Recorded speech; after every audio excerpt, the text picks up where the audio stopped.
It's a cloudy, overcast day along the Allegheny River, but no big deal. We're headed to PNC Park because it is time for baseball. As Pix 11 presents New York Yankees baseball. Today, it's the New York Yankees against the Pittsburgh Pirates in the middle game of a three-game set from PNC Park in Pittsburgh, Pennsylvania. Hello, everybody, and welcome to Yankees baseball, along with Ken Singleton. I'm Michael Kay. Six-game road trip for the Yankees began last night, and it wasn't a great start as the Yankees lost 6-3. In fact, it was sloppy for both teams. In fact, it was sloppy at second base. It certainly was, Michael. Both second basemen had a rough night. We go to the fifth inning, and the Yankees are down 4-1, and this is Greg Bird at the plate. He's going to hit a grounder to the right side. Josh Harrison, the Pirates second baseman, lets it get through him. An error. Two-run score is now a 4-3 ball game when Aaron Judge crosses home plate. Then in the seventh, Andrew McCutchen with a pop-up to short right field. Long run for Starlin Castro of the Yankees. He's going to hit his glove, fall out. That's going to be an error. The Pirates score one run. They would score another and eventually win by a score of 6-3.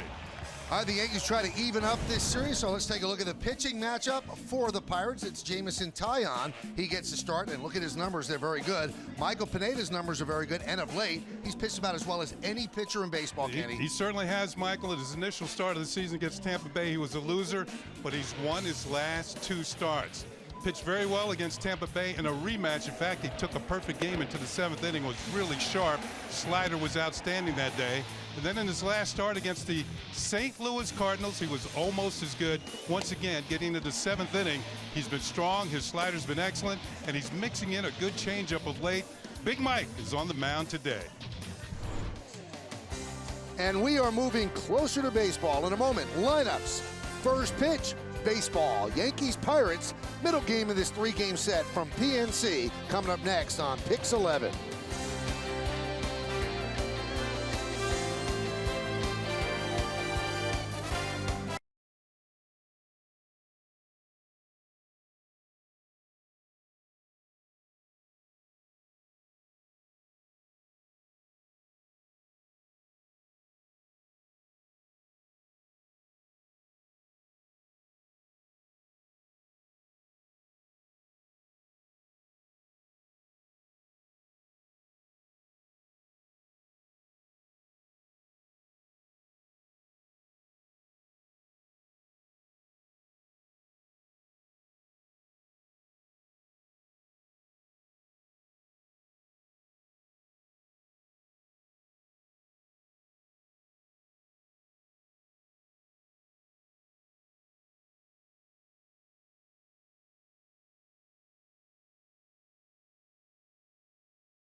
Baseball is brought to you by Hyundai. There's no better time to buy a Hyundai than now. See your local Hyundai dealers today.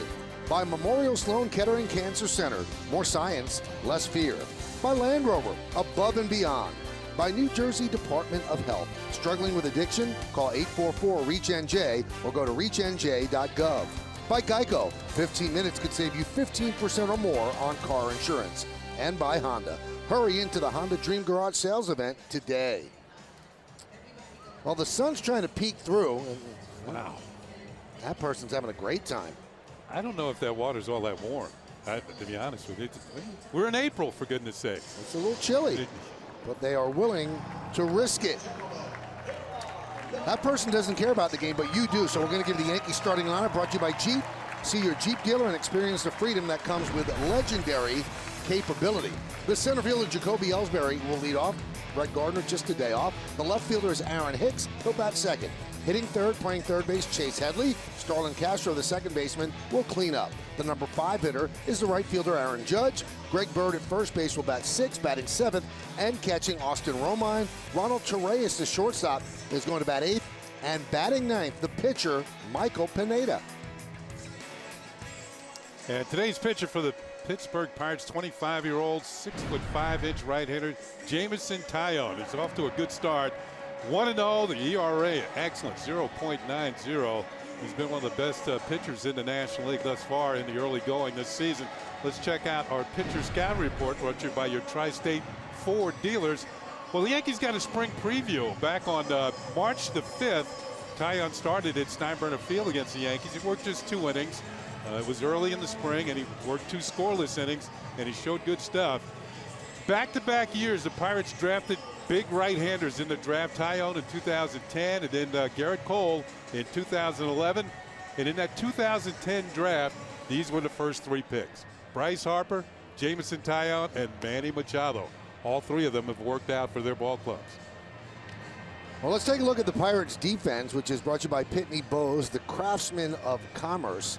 And this is how they line up behind Taillon. You've got Polanco in left, McCutchen is in center, and John Jaso over and right. In the infield, it's Freese, Mercer, Adam Frazier, and Josh Bell. That's third to first. Francisco Cervelli, the former Yankee, behind the plate. And on the mound, as Kenny Detail, Jameson Taillon. So, the Pirates won the first game of the series last night, 6-3. In fact, the Pirates have won all their games this year, either on Friday, Saturday, or Sunday, and they've lost every single game on Monday, Tuesday, Wednesday, and Thursday. So their record coming into today, 7-9, and they'll try to keep that weekend mojo going, and the Yankees will try to break it. So the Yankees have the 3 games here in Pittsburgh. This is game 2 of the set, and then they have an off day on Monday, and then they'll have 3 at Fenway Park in Boston against the Red Sox.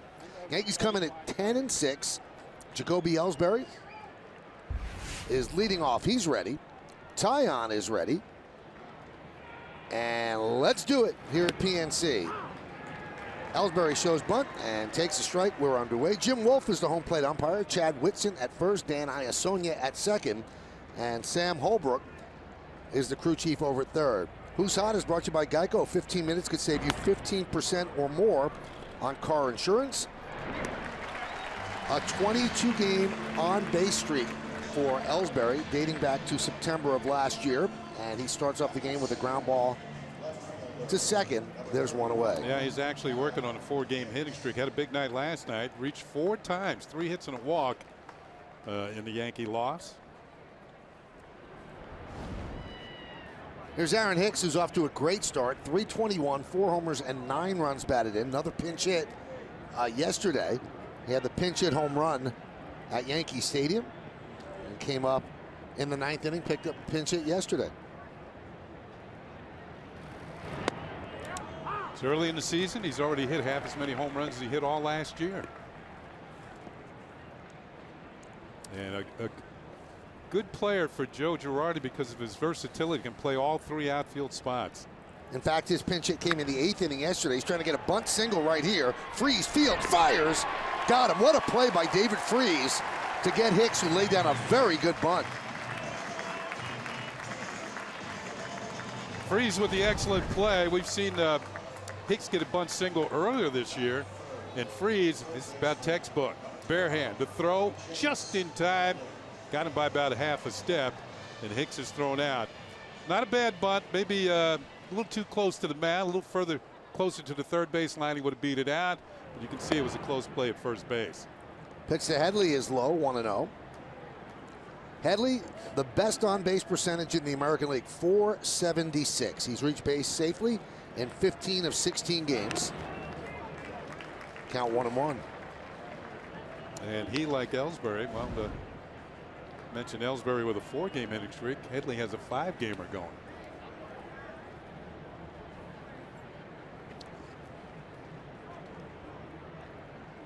Taillon deals. Pitch is high. Talking about Taillon and drafted in 2010, and Garrett Cole the next year in 2011 as Pirates went for big right-handers. And they hope that these two can become a 1-2 punch in their rotation. Taillon's been held back a bit more than Cole because of injuries. He's had Tommy John surgery.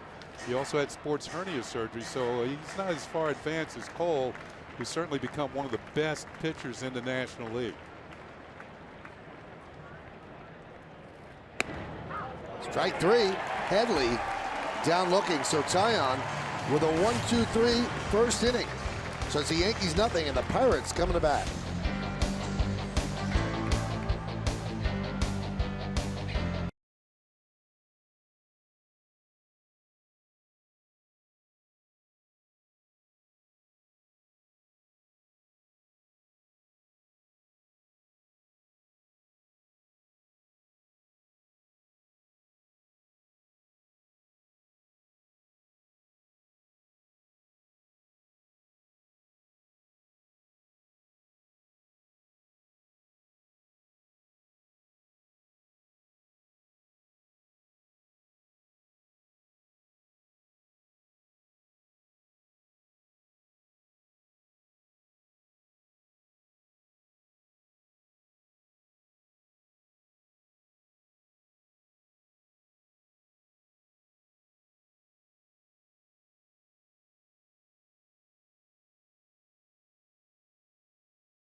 Pirates starting lineup brought to you by Toyota. Tested, trusted Toyota. Adam Frazier, the second baseman, will lead off. Josh Bell at first base will bat second. Hitting third, the center fielder Andrew McCutchen. Gregory Polanco in left field will clean up. Batting fifth, the third baseman David Freese. John Jaso in right field will bat sixth. Batting seventh, the catcher Francisco Cervelli. Jordy Mercer, the shortstop, will bat eighth, and batting ninth and pitching Jameson Taillon. Michael Pineda, Big Mike, on the mound for the Yankees today, looking for his third straight victory. And if he gets it, it'll even up this series. Those are the numbers, pretty good. 23 strikeouts and just one walk on the season. Let's check out our pitching scouting report, brought to you by your Tri-State Ford dealers. We mentioned it, 23 strikeouts, one walk. He's been pounding the strike zone. The one walk in his last start, that was the Matt Carpenter of the Cardinals, the only batter he's walked all year. His changeup is becoming an emerging pitch. It gives him 3 pitches. And John Jaso is the only Pirate who's ever faced him. Frazier takes a strike.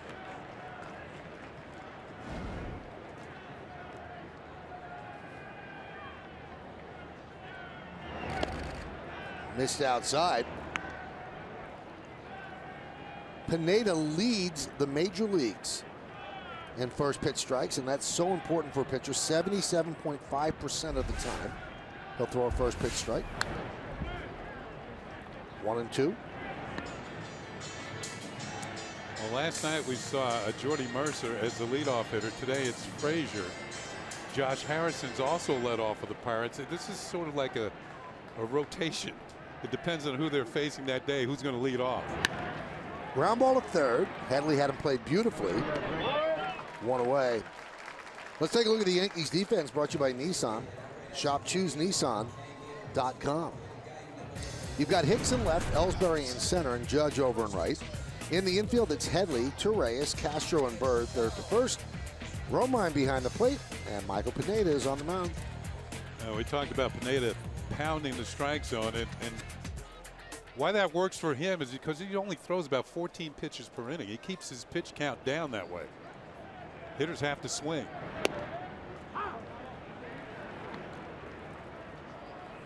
And Taillon's pretty much the same deal. Doesn't throw many pitches per batter. The 0-1. Look out. Late swing and fouled over the Pirate dugout. Yeah, you know, I yell look out, but they have a screen over their dugout. First and third base sides here at the PNC Park.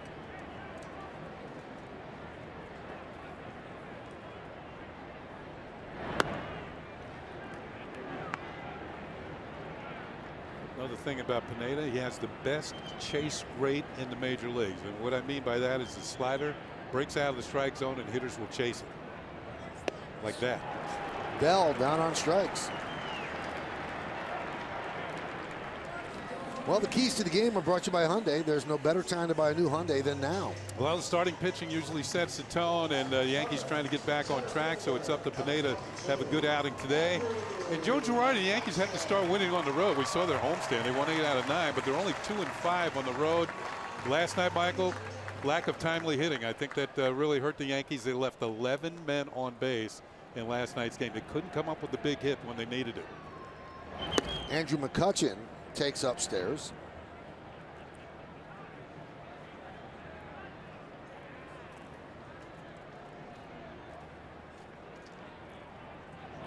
That's been a little bit of an issue all year, Kenny. They're hitting .212 this year with runners in scoring position, but I think all teams are having problems because that's just 9th in the American League. It's not last. Wow. Makes you wonder who's in last, and they're not driving in any runs. High fly ball, left center. Ellsbury back. He's on the track at the wall. See ya. Home run McCutchen. And the Pirates lead 1-0.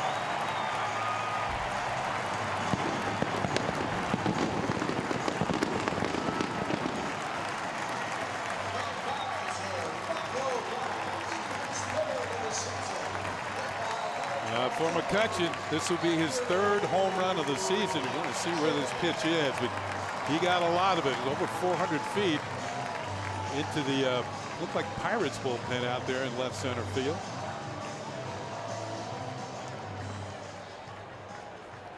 And he tagged that one. Last night the Pirates got off 1-0 in the first on a home run by Jordy Mercer. Here's Polanco.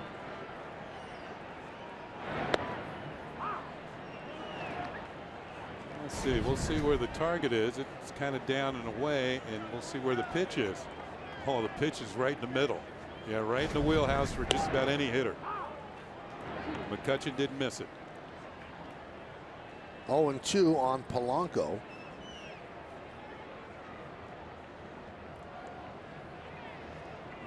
And the pitch. Chop back to Pineda. And that'll do it. But for the 2nd straight night, a 1st inning home run for the Pirates. So as we go to the 2nd, this McCutchen home run gives Pittsburgh a 1-0 lead over New York.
Royal Caribbean come seek. Miguel Cabrera has a strained groin, and the Tigers put him on the 10-day DL. And Madison Bumgarner expected to miss 6 to 8 weeks with bruised ribs and a strained shoulder. And you're reading a lot about this, Kenny. They think that Bumgarner could be out longer than the 8 weeks, and it's from a dirt bike accident. Yeah, that's a real shame. You know, he's one of the fan favorites in San Francisco and one of the best pitchers in the game. Starlin Castro takes a strike as we start the second inning.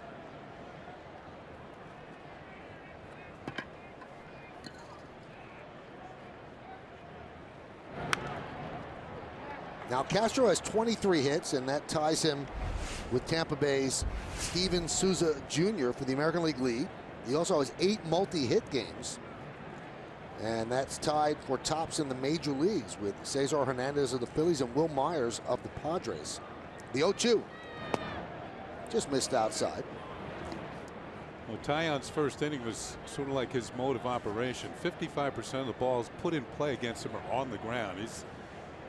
So he had 2 ground ball outs and a strikeout in the first inning. The 1-2. 2-2, and that's a pitch that Castro's been laying off of so far this year. Occasionally he'll wave at one, but for the most part he's done a good job with that pitch.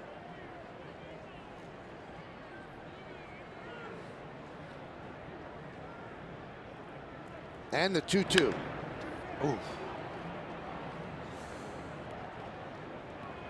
Kenny felt it up here. Oh my goodness, it just brings back bad memories. Right off the foot. Had one of those at Yankee Stadium, sent me to the hospital.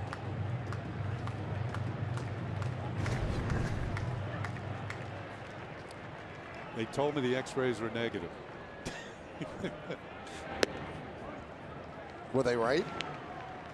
You know, years later I went for some sort of thing, and they x-rayed my foot, and they asked me, when did you break your toe? Wow. And I said, no, break my toe? No, I didn't. They said, yeah, you cracked it.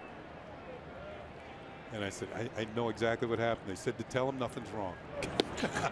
Castro works a walk to start the second. I remember who was pitching too. It was Ron Guidry.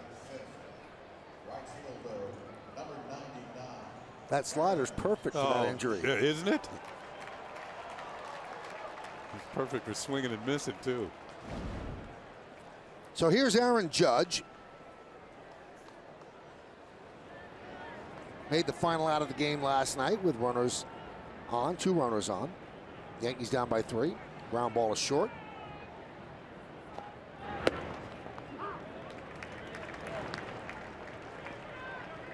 Well, through 15 games last year, 196, 3 homers, and 9 ribbies with 24 strikeouts for Judge. This year, much better, more contact, 269, 5 homers, 12 ribbies, and just 16 Ks. The thing about Judge, Kenny, people look at him, the size, the strength, and they can think of him as a home run. He thinks of himself as a hitter. Yeah. He doesn't want to be thought of as just a home run hitter. He wants to have a good average and make contact. You know, one thing I've noticed this year, he seems to hit the ball a little bit better to the right field side. It's open.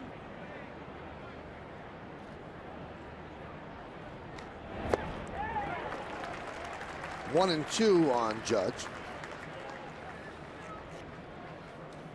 So a home run in spring training hitting Clearwater to right field. And we all know how inviting right and right center is, even for the right-handed batters at Yankee Stadium.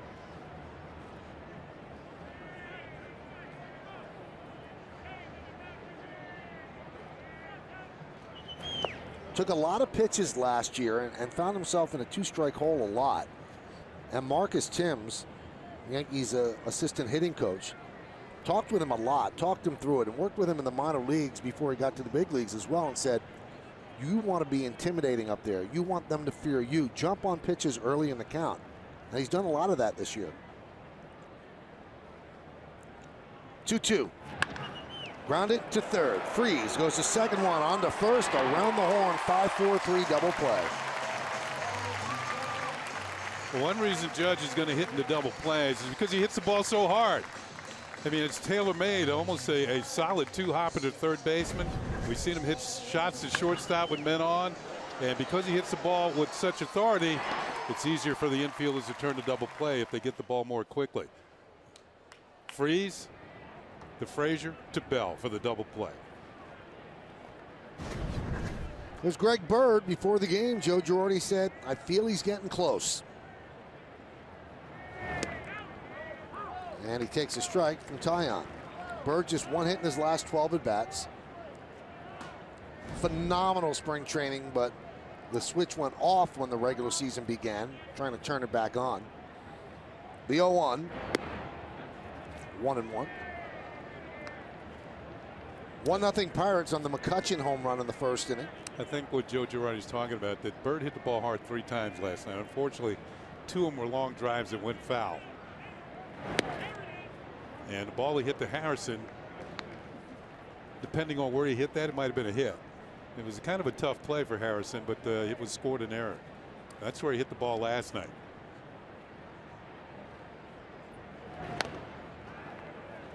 Would have been more charitable to the Yankees if that ball had been about, maybe 30 feet or 20 feet more to the left.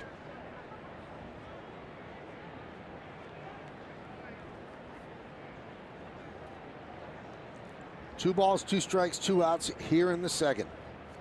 Shift is on for Bird. 2-2. 3-2. Most of the left side of the infield wide open.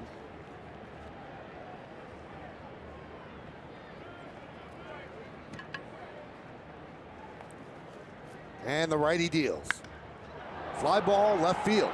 Going back Polanco. And he makes the play on the warning track for the final out of the inning. No runs, no hits, no errors, and nobody left on base. We go to the bottom of the second. It's 1-0 Pirates.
Pix11.com/team travel for great deals on Yankee away games from cheapoair.com. One more game against the Pirates. That's tomorrow afternoon at 1:35. Then Monday's an off day. Then 3 in Boston against the Red Sox, all night games. And the Yankees head back home for 3 against the Baltimore Orioles. David Freese leads off, and he'll take a strike from Pineda. So another first pitch strike. One mistake by Pineda in that first inning, hung a slider to McCutchen. That almost picked off Freese. Freese off to a good start. He's 10th in the National League in hitting. Leads the Pirates in that category. 340. Hooked up with the Pirates last year. He loved it here so much, they liked him. 2-year, $11 million deal. He was a former World Series and NLCS MVP for the Cardinals. Hometown hero. Talked a bit about it yesterday. Never found any happiness in his success. People just wanted things, and he wasn't blaming anybody, but being a hometown hero is tough. And never wanted to leave his house, never wanted to get out of bed. Swing and a miss as Freese goes down on strikes. Second strikeout for Pineda. Both swinging as he overpowered Freese.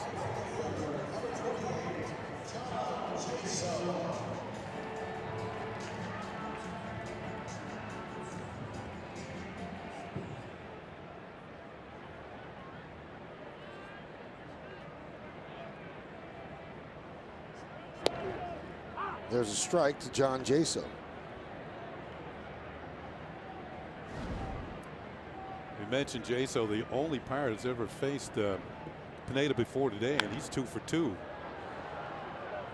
Jaso has had a rough start to the season. He went 0 for 18 to start the year. And that's got a couple of hits in St. Louis, and now has a batting average.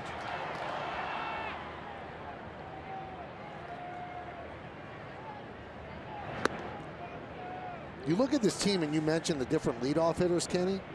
A lot of interchangeable parts where guys on the bench are going to start just as much as some of the starters start.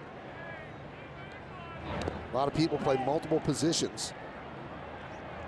Jaso's another batter who's led off in the past. We've seen him lead off.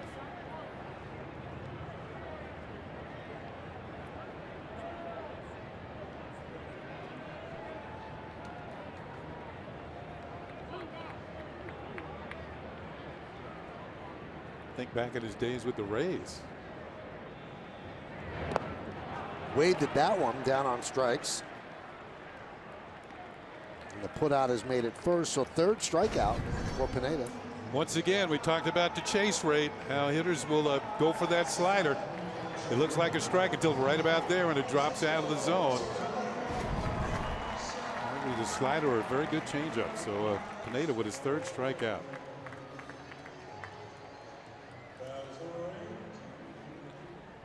Here's Francisco Cervelli. He really is a crowd favorite here in Pittsburgh.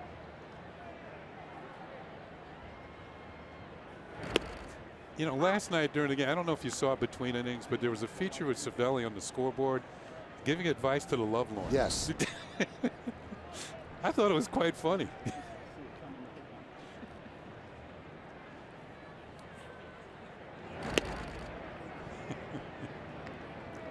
You take advice where you can get it, Kenny.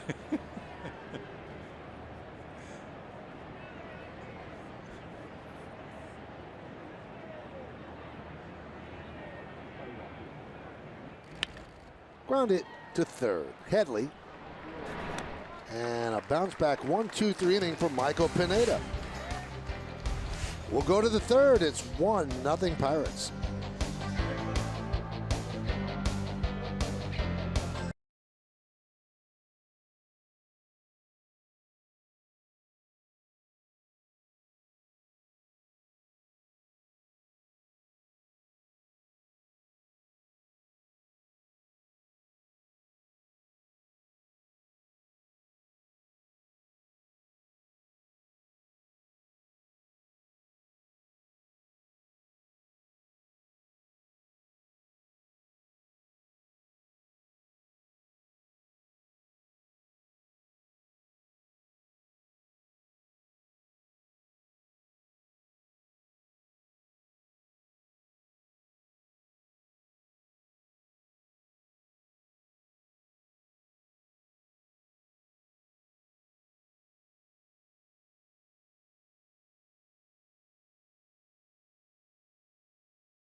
and throw balls to the fans, but one got away from me and landed on the Clemente Bridge, and Meredith said she's going to be able to find it. Meredith, did you find that baseball? Unfortunately, Michael, I didn't. I thought you guys just exiled me from the booth, and that's what I'm doing out here right now.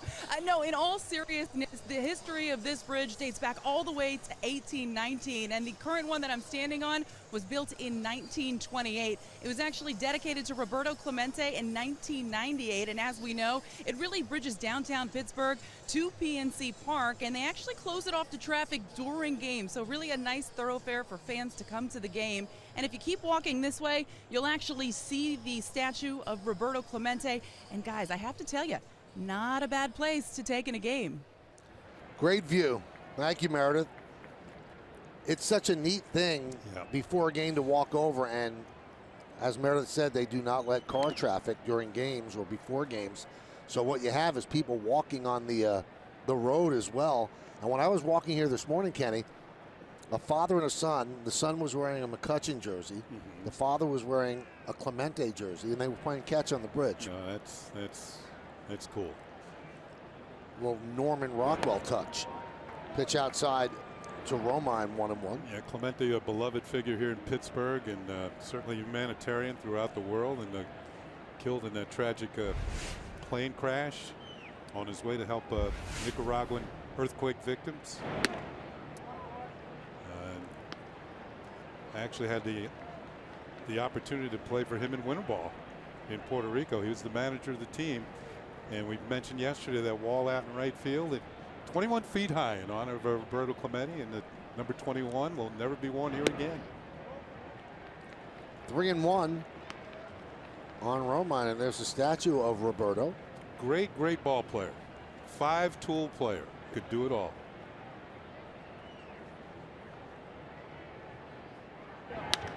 That one is lined to right field, and Jaso makes the play. So Romine hit it well, but right at Jaso. Yeah, Jaso made his first start in right field the other day in St. Louis, and you talk about versatility that Clint Hurdle, the manager, likes. Jaso's more been a catcher and a first baseman, but now getting a taste of the outfield, in particular with Starling Marte now being suspended for 80 games. You might see Jaso out there more and more. There's Ronald Torreyes.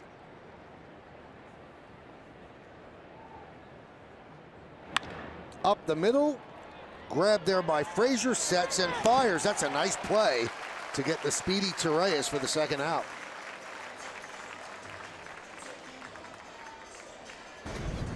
Well, scouting, positioning, you can see that Frazier almost up the middle. This ball looked like it had a chance when it was hit, but he ranges to his right, gathers and throws, and gets out Torreyes for out number 2. And what makes that play so important, if Torreyes reaches, then you could have Pineda come up and try to bunt. Now he's just going to be flailing, I guess, up there. Well, he does have one major league hit.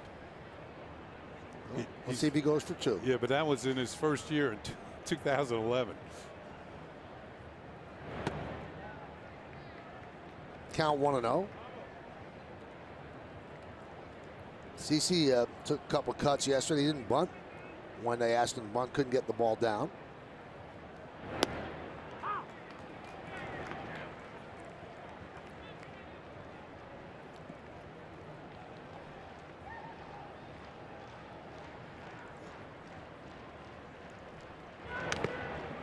Every American League manager must hold his breath during interleague games in National League parks.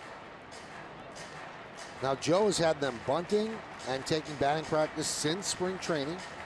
Interleague is different the last couple of years. It's not all one time. It's spread out throughout the year.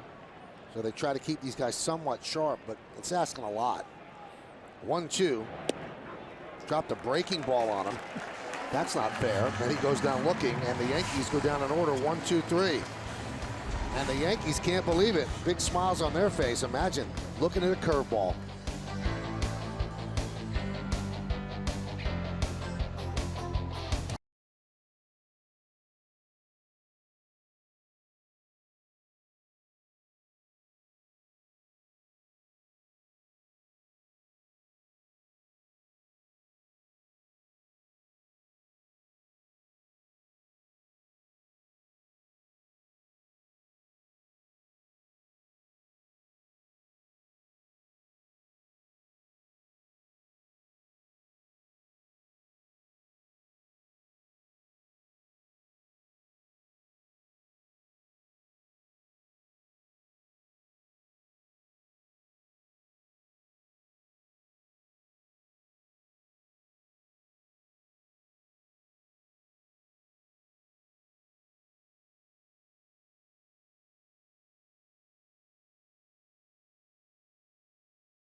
McCutchen home run, the only run in the game as the Pirates lead 1-0. It'll be Mercer, Taillon, and Frazier against Michael Pineda. McCutchen hit the home run into the bullpen area in left center with 2 outs in the first inning.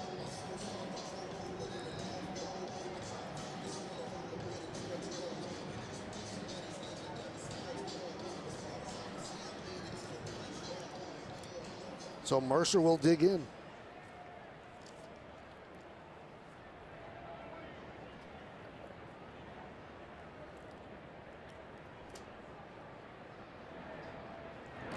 Mercer is from Tologa, Oklahoma. And the population in that town, 300. His high school senior class, 6 people. So there's a lot of Tologa, Oklahoma here right now. I'm thinking that football's big there. They'd have enough people to have a team. I mean, not. Lined into left center. Hicks got a good jump and runs it down.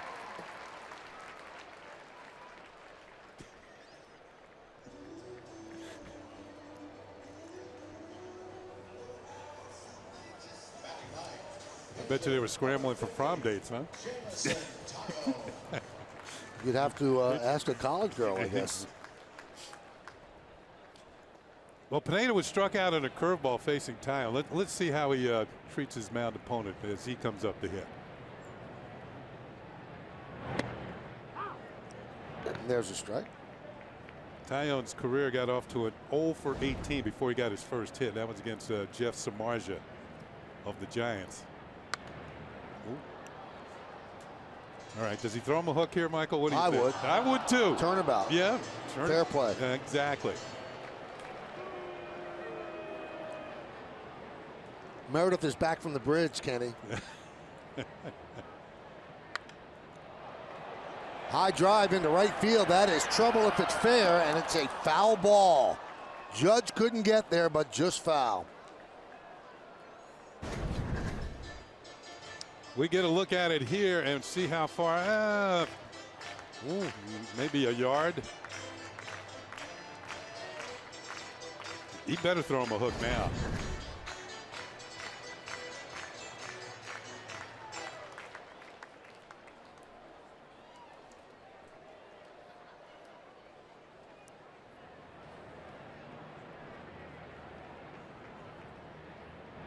Swing and a miss. A little slider action there as Taillon goes down. MLB.com at Bat is your #1 mobile app for live Yankees baseball. Stay connected with a fully customizable experience. Get Yankees home screen icons and app features, as well as game day, live game video highlights, radio broadcast, StatCast, news, and more. Download MLB.com at Bat today.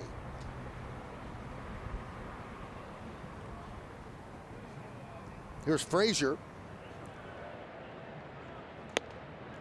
Fastball strike. Headley in on the grass at third. He grounded out to Headley in the first inning. Lights are on here at PNC. It's been overcast most of the day.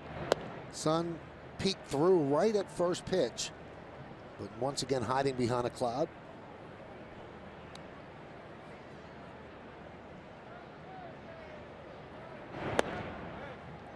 Frazier does a little bit of everything for the Pirates. He has started at 6 different positions this year.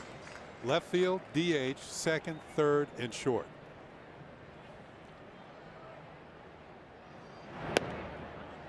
Just missed outside. 3-1.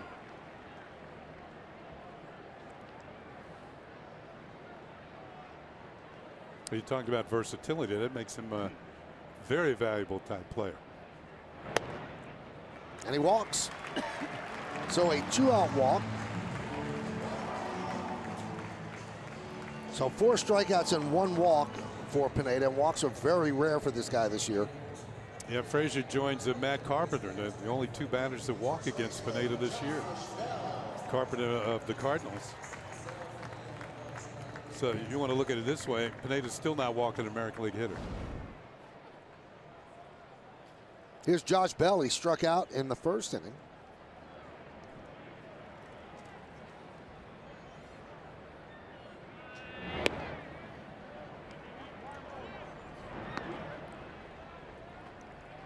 There's a changeup we were talking about. Pineda's gaining more confidence in that pitch.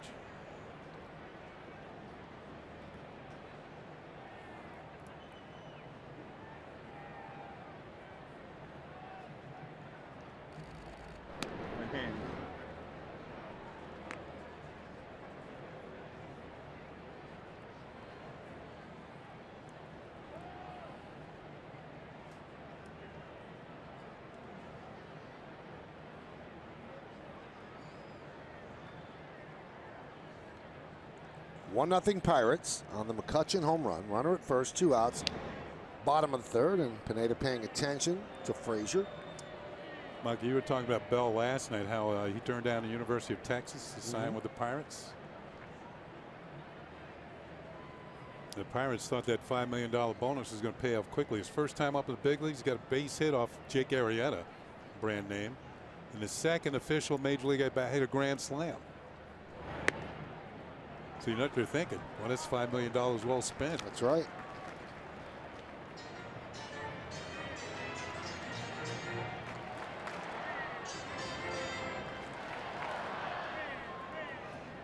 So a conference between Romine and Pineda.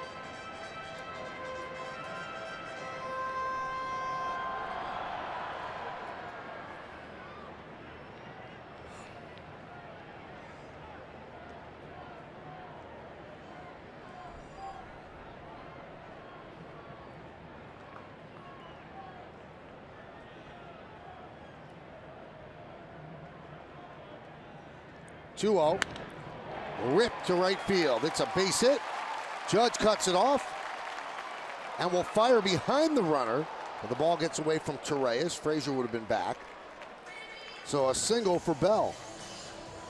You know, you saw the conference that Romine go out and talk to Pineda. Now, we know how he's sometimes in the past gotten in trouble with 2 outs and nobody on.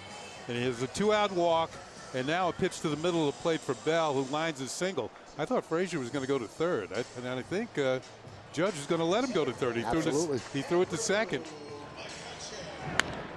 There's the base hit, and with 2 outs, Frazier off with the crack of the bat. He's being waved, but for some reason he turns and goes back.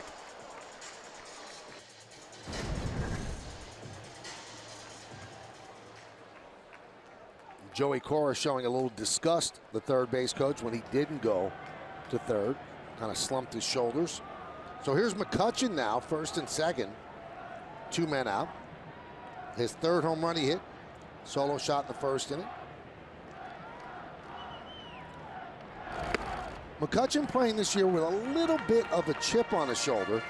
He'd been a really fine Pirate, won an MVP in the National League, as Larry Rothschild will go out and talk with Pineda, and then they were looking to trade him all winter.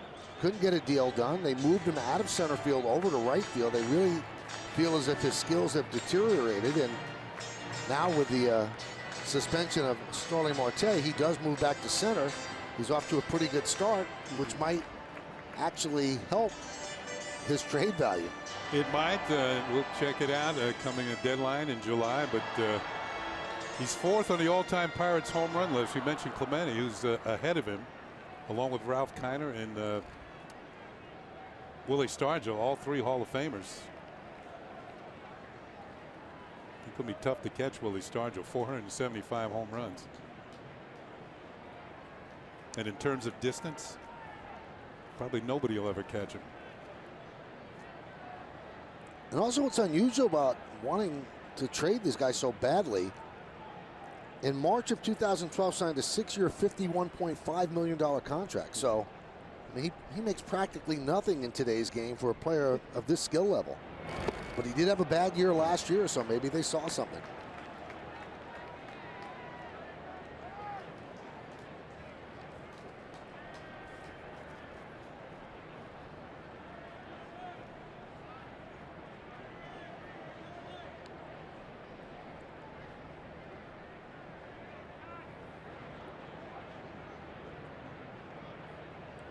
The pitch, swung on and missed. Yeah, good slider from Big Mike.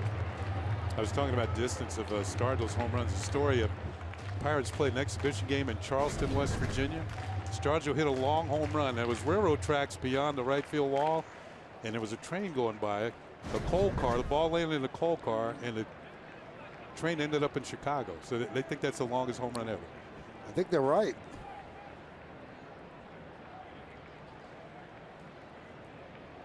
The 1-2. 2-2 as Romine keeps it in front of him.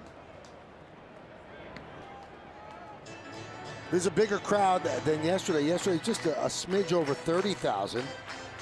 And you look around the ballpark, just in the wings of the left field upper deck, those are pretty much the empty seats that you see. So this could be 35, 36,000. Also some seats behind the right field foul pole. The Yankees haven't been here since 2008. Swing and a miss. Another slider, and McCutchen down on strikes. No runs a hit, no errors. 2 men left on base. We'll go to the 4th. 1-0 Pirates.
New York Yankees baseball brought to you by Mazda.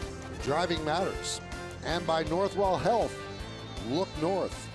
And by Dunkin' Donuts. America runs on Dunkin'. And by Toyota. Tested, trusted, Toyota. Let's go places. More blue skies above. As right now the sun is winning the battle with the clouds. Well, in between innings, he was taking his warm-up tosses, and this is what happened. There was a little concern as Taillon trips and falls. You can see Cervelli out to the mound and calling to the dugout, but Taillon said he's okay. He's going to remain in the game. Just had a misstep here. Whoa, looked like he might have twisted that left ankle.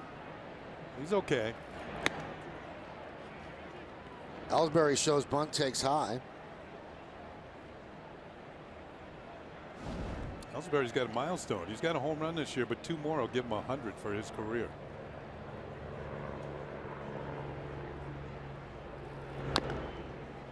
Had 32 of those in 1 year. A big year with the Red Sox. Has never come close since. He's not that sort of hitter, and you figured if he did have the power, Yankee Stadium would be a perfect place for him. But just that one power year with Boston. 1-1.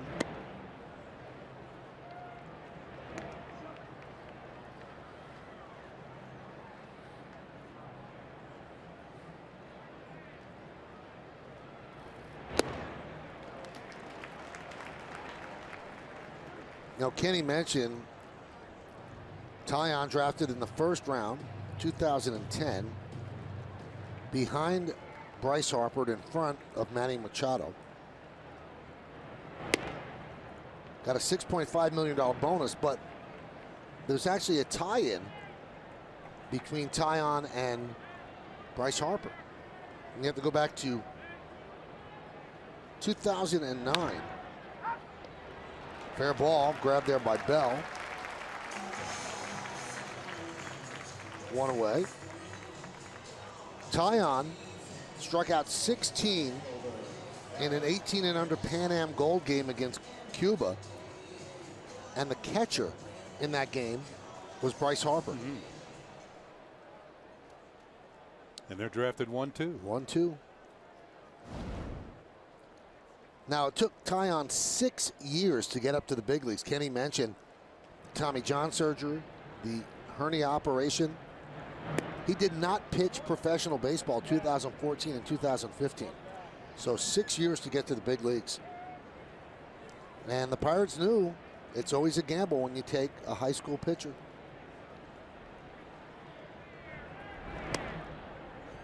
Two 2-0. Hicks tried to bunt. Beautiful play by Freese in the first inning. Just got him at first.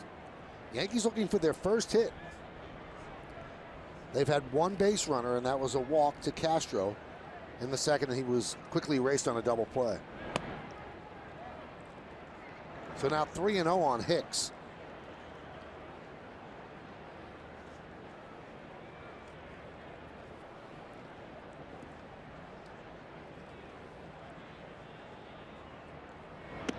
And he walked him. Second Yankee base runner.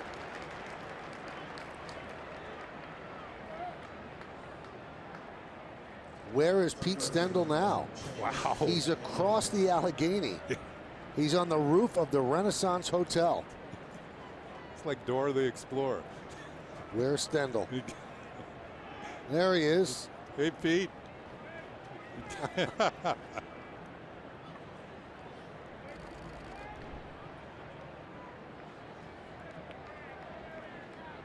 That's got to be a great view from up there.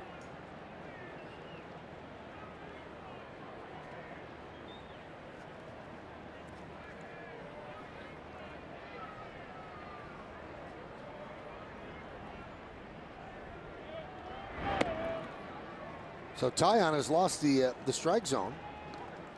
Now 1-0 on Headley, and Cervelli, who wears out a path to the pitcher's mound, will go out and talk with his pitcher.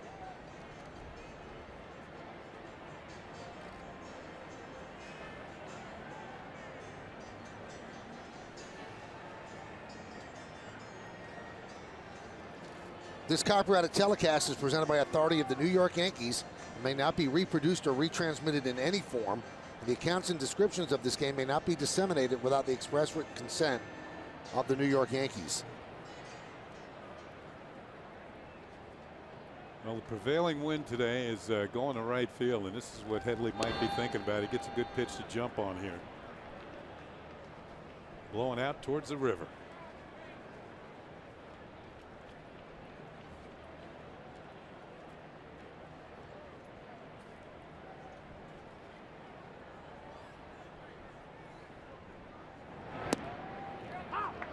Comes back with a strike, so whatever Cervelli said, it worked. 1-1.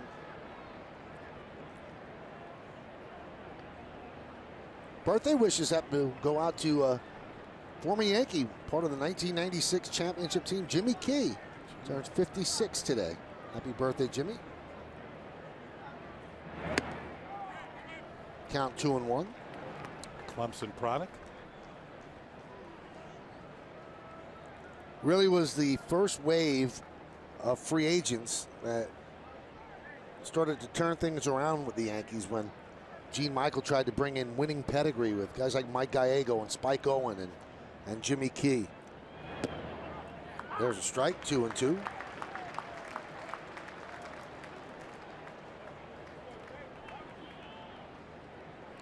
Headley looking down at Joe Espada, see if anything's on. Hicks has good speed. He's held there at first by Bell.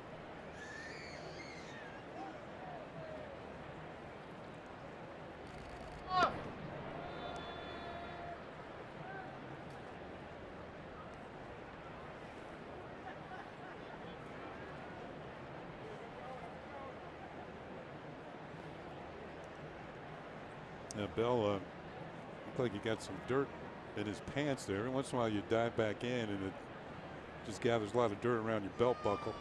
Not too comfortable.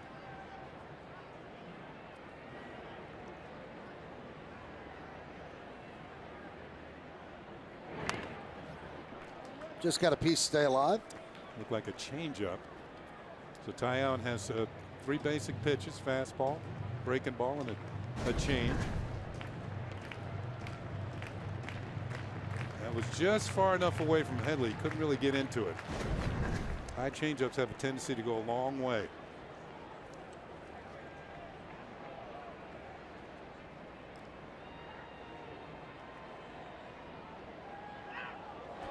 Runner goes. What a jump as Headley swings and misses. So no throw and a stolen base for Aaron Hicks.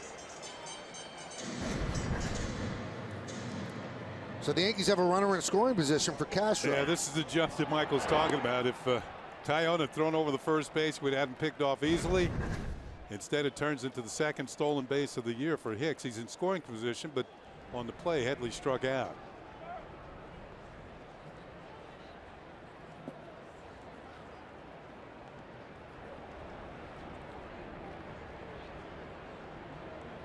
Yankees down 1-0. We're in the 4th. Castro walked in the 2nd. Fouled that one straight back. That was his A swing, and he's had a few of them in the early going. 371. Look at the on-base percentage, Michael. Over 40%. Whew. Just a little late. And the knock on Castro in the past is, you know, he's been a good hitter, but his on-base percentage created most of his by his hitting, his batting average. Didn't get many walks.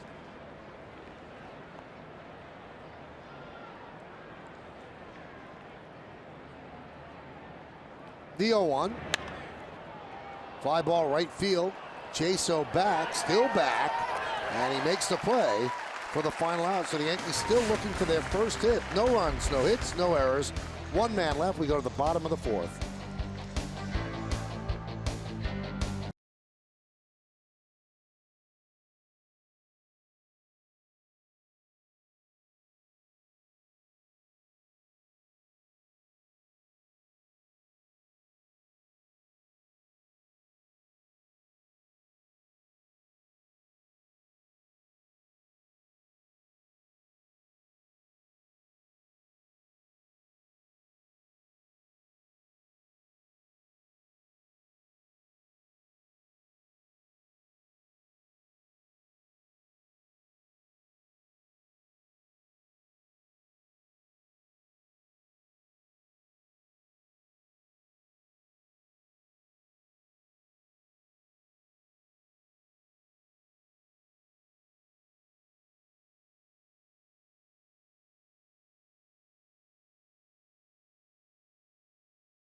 Take on the Orioles in an American League East matchup. It's Yankees Tote Bag Day, and the first 40,000 guests in attendance will receive a Yankees tote bag courtesy of MLB Network. For tickets, log on to Yankees.com, visit the Yankee Stadium ticket window, Yankees clubhouse shops, or call Ticketmaster at 877-469-9849.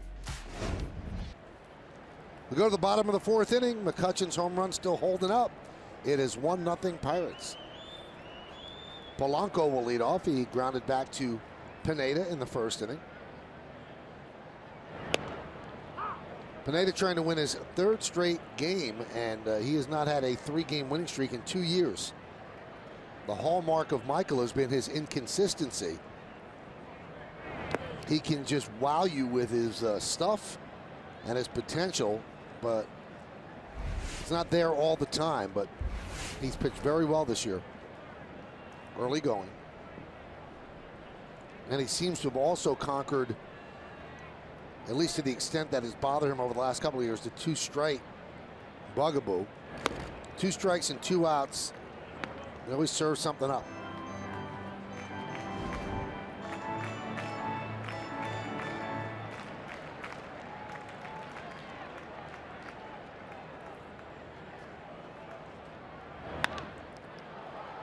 Fly ball, center field.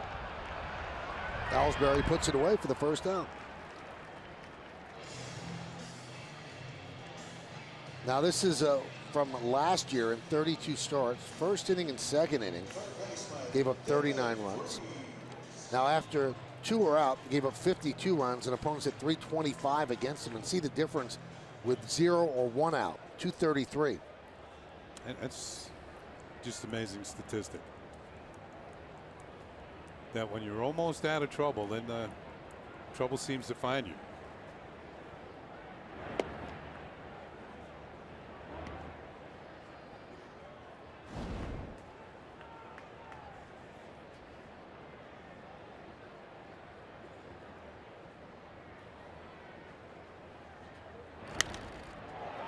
Hit sharply to right center. Long run for Ellsbury. Turns, looks, see ya. A home run for David Freese. And it's 2-0 Pirates.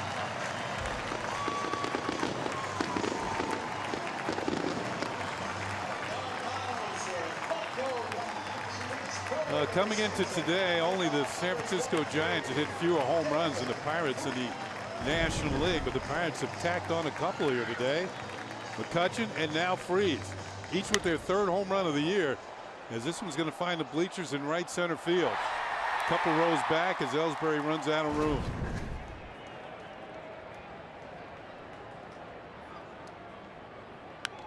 Jaso fouls it away.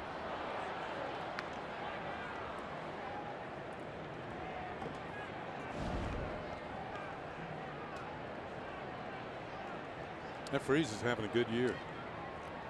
Or, well, good April.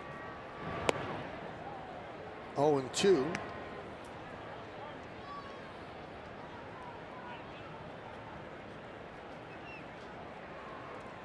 Well, he said he's never been in a better frame of mind, never felt better about life, and he enjoys playing here. As Jaso grounds it to Bird for the 2nd out. Yeah, before last night's game here, he and Matt Holliday got together for a session near the batting cage, former teammates with the St. Louis Cardinals, renewing acquaintances. And of course, they got World Series rings with the St. Louis Cardinals that year as they beat the Texas Rangers in the World Series. That was a thrilling World Series. Freese had big hits. Well, he kept the series alive for the Cardinals in Game 6. Yeah, he did.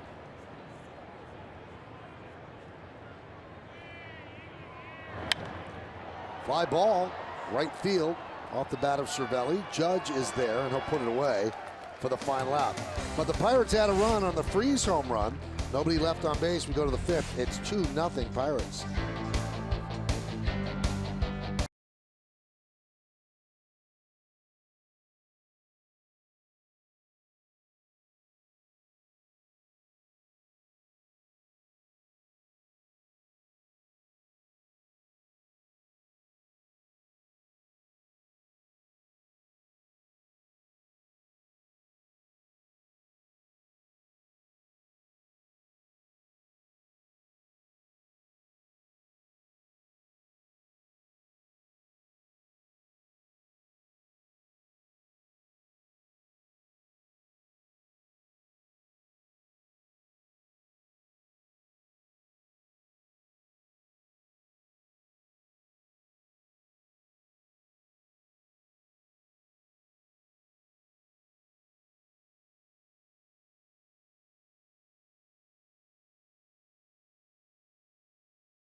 Furnished by Bob's. Everything's better with a Bob Opedic. Find out why at mybobs.com. All right, the Yankees have 22 home runs and coming into today, so that will give them third place in the American League. Rangers have 25, Rays 23.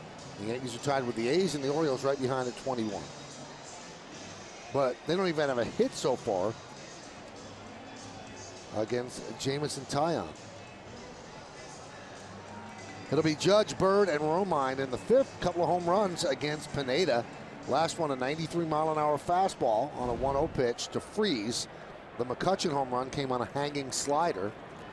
So that inning, the bottom of the fourth, Pineda threw just 11 pitches, but one of them went over the wall. Breaking ball, strike to Aaron Judge.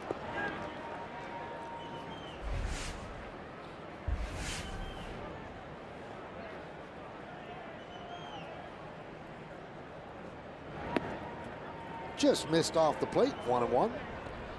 Judge wrapped into a 5-4-3 double play after Castro's leadoff walk in the second. Yankees have had 2 base runners, both via the walk.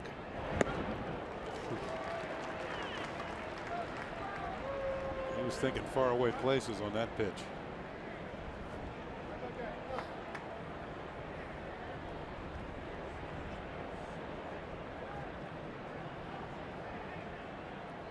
One, two. Chop the third. Away. Today's high-speed pitch comes from Dunkin' Donuts. America runs on Dunkin'. That ground ball came off a 95-mile-an-hour fastball from Taillon.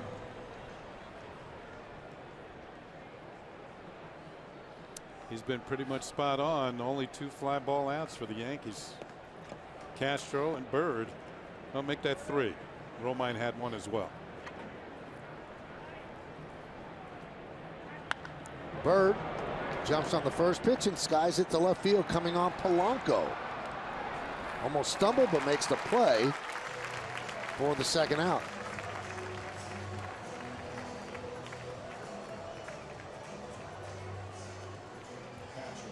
Well, that was a 1-pitch at bat. So it's one of the hallmarks of Ray Searage, the pitching coach for the Pirates. Throw strikes. Don't have long at bats. And Taillon came in throwing 3.56 pitches per batter, which is good for 8th in the National League. But 2 pitchers on his staff are better. Ivan Nova throws 3.2 pitches per batter, and that's first in the National League. And Chad Kuhl throws 3.46 pitches per batter, and that's 5th. We'll get a look at the former Yankee Nova tomorrow. Who's done a good job since coming over from the Pirates.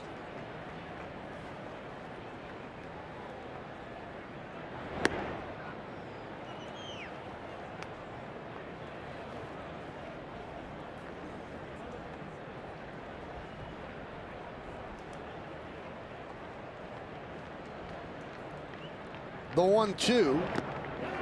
Did he go? No, he did not, said first base umpire Chad Whitson. Half the Pirate team was walking towards the dugout. They thought that Romine had gone too far. But the first base umpires have wanted counts here. Put on the brakes. 2 balls, 2 strikes, 2 outs on Romine, who lined out to right in the third. Still 2-2. Kenny mentioned tomorrow Ivan Nova will face the Yankees, and going for the Yankees will be Jordan Montgomery, coming off his first big league win.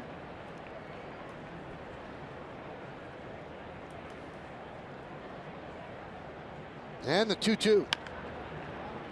Grounded foul. I had a chance to speak to Jordan yesterday briefly, congratulate him on his first win. What a nice young man. It just get that first one out of the way, and I wished him many, many more in the win column. And it looks like he knows what he's doing out there on the mound. 2-2.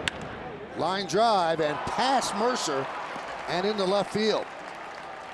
Romine hit it right on the screws, and it ate up the Pirates shortstop. That's certainly a good way to describe it, because he didn't have much time to react. And it looked like by the time he did, the ball was in the outfield.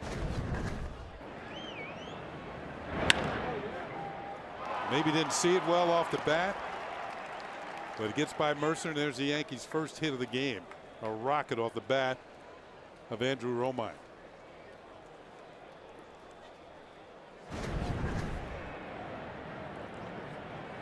So Romine leads off first. Here's Torreyes, and there's a strike. They used to say about Lou Gehrig, he hit balls by outfielders like this shot by the infielder, by Mercer.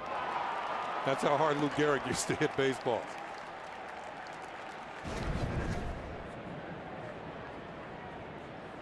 The 0-1.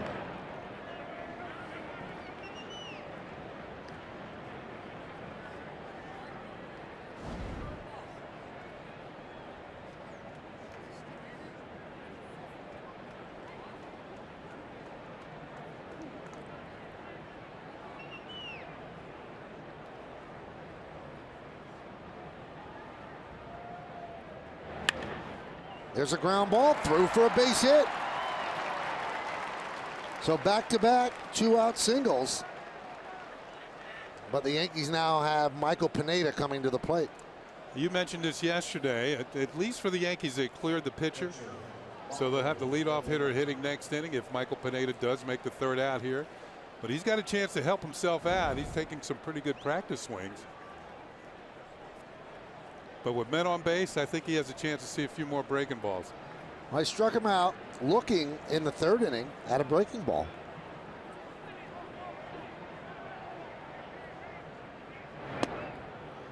There's a strike. Threw him a fastball.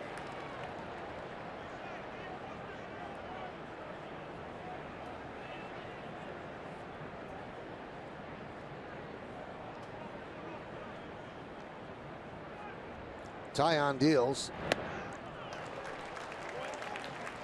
0-2.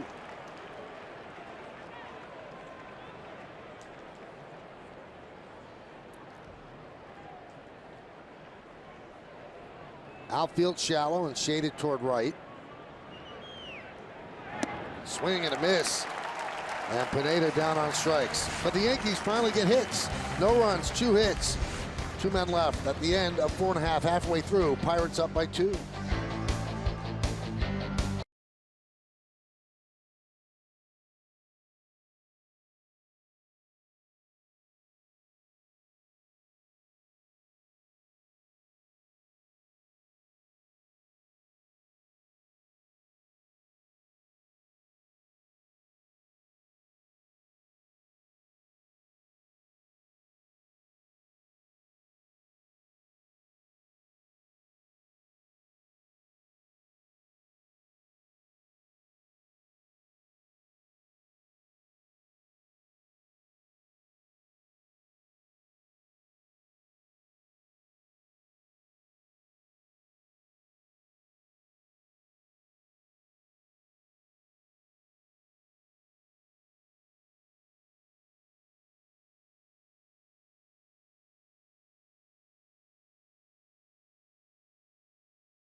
This one, that's the Willie Stargell statue outside of PNC Park.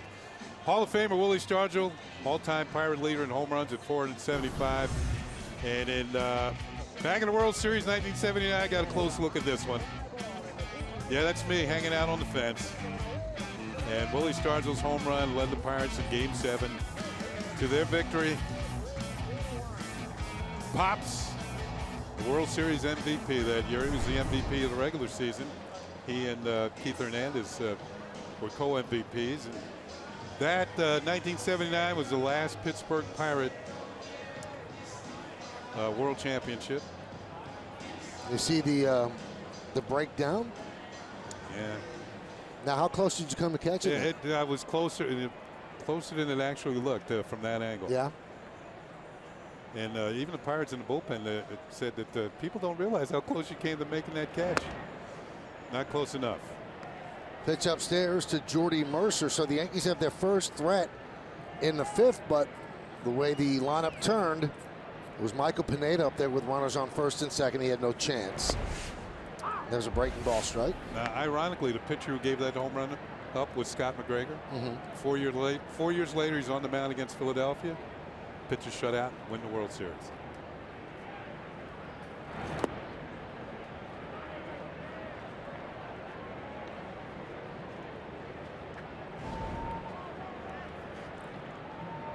Mercer, a fly ball to left field in the third. 2-3-0 Pirates, 0-2-0 for the Yanks. Grounded and grabbed there by Headley. Gets to his feet and fires. Nice play by Chase Headley for the first out. Now, 1979, Kenny, you had a very good World Series. I wish I had the ring for that year. Boy, Look at man, you. I look like I'm 11 years old. Boy, you were a rail. Tall drink of water. Yeah, well, I weighed about 220 pounds. Good stuff. Yeah, it was. Hit 350 in that World Series. Taillon hits one inside first and down the right field line. Aaron Judge will play the carom, and Taillon will stay right there with a single.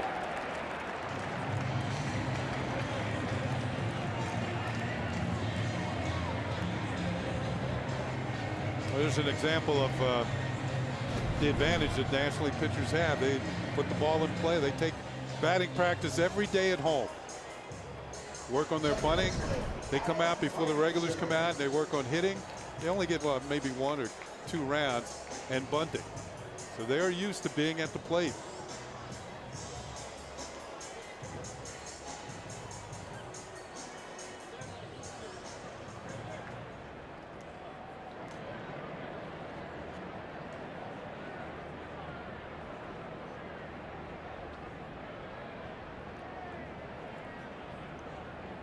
Here's Frazier. He lines one to right field. That's a base hit. Cutting over is Judge. Taillon's just going to take it base to base, so he'll stop at second. First and second, 1 man out.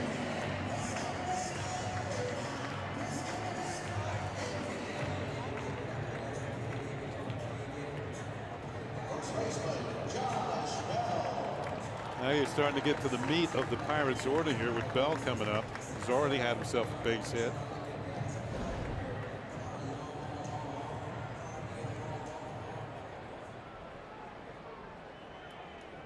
And Bell's starting to pick up that pace. The average is climbing.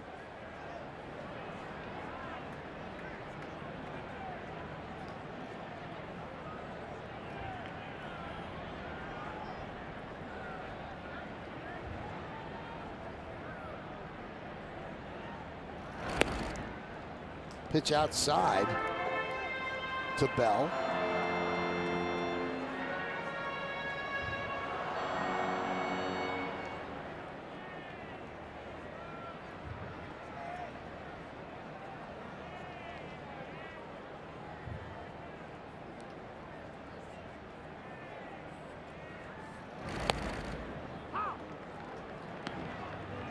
Was well spotted to the outside corner. A little cut to it from Pineda. Bell hits the ball well to the opposite field. And you can see the Yankees defensively playing him straight away in the outfield.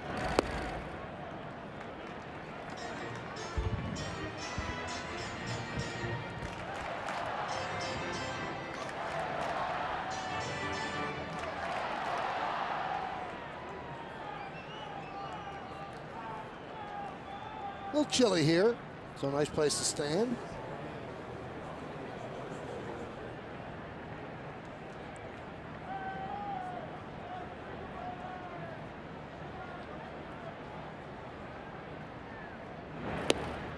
Missed outside, 3-1. And you're a pitch away from loading the bases for McCutchen.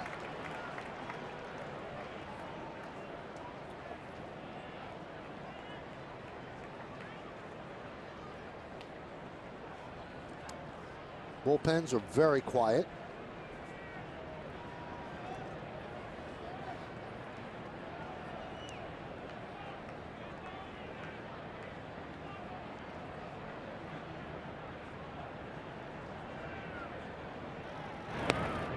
And he walked him. Just missed the outside corner. Now first, second, and third. Bases loaded for the number 3 hitter, McCutchen.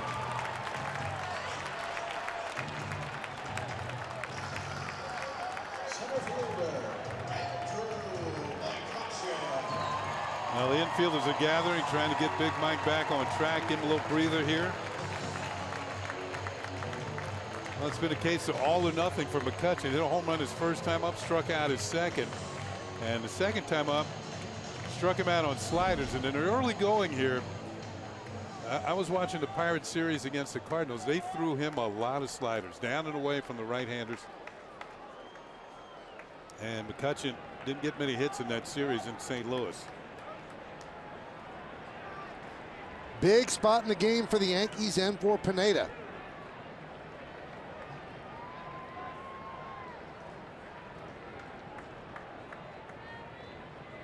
And the pitch.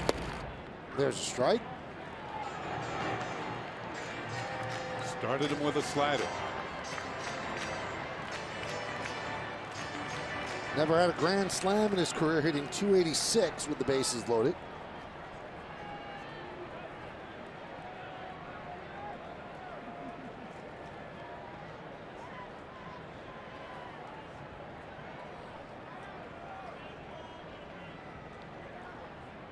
The 0-1. Fly ball, right field. The pitcher's going to tag up. Judge makes the catch. His throw comes into second. Taillon scores. Moving to third, Frazier, a sac fly for McCutchen, and it's 3-0 Pirates.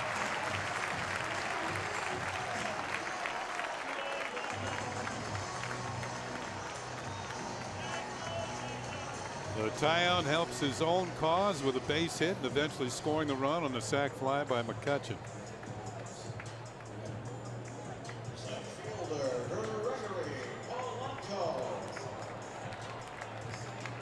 That brings up Gregory Polanco.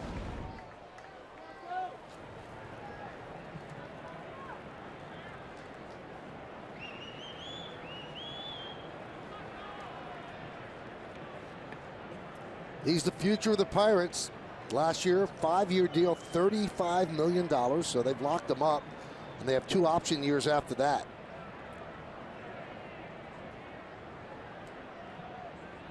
He's 0 for 2. There's a slider strike, 0-1.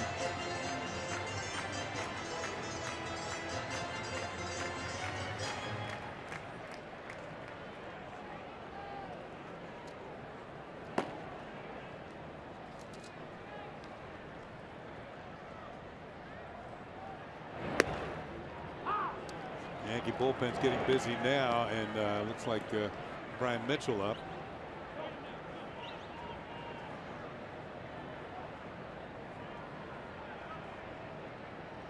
Now Romine giving signs in front of the plate in case Bell is going. Whether they'll throw through.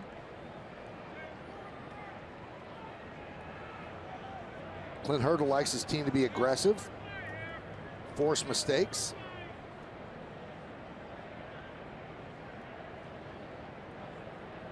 The 0-2. Swing and a miss. He struck him out. But the Pirates get another run on 2 hits, 2 men left. We go to the 6th. It's 3-0 Pittsburgh.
Join Suki Scott and the Pix 11 News team with breaking news, traffic, and sports. Plus, the latest weather reports keep you in the know.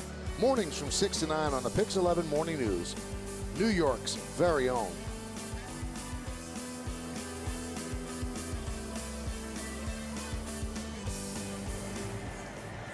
All right, Yankees lost the first game of this series 6-3 last night, down 3-0 now as we head to the 6th inning. Top of the Yankee order against Taillon.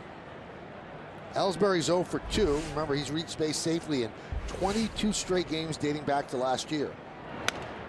Grounded about the middle off the glove of Taillon. Grabbed by Frazier, and Ellsbury will reach. That'll be a base hit.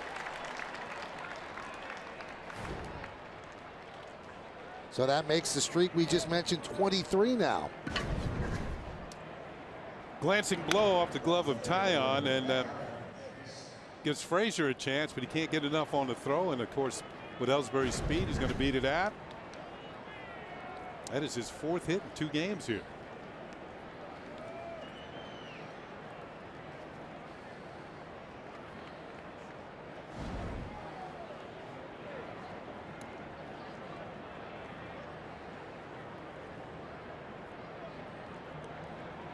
Here's Aaron Hicks, who walked and stole a bag in the 4th inning.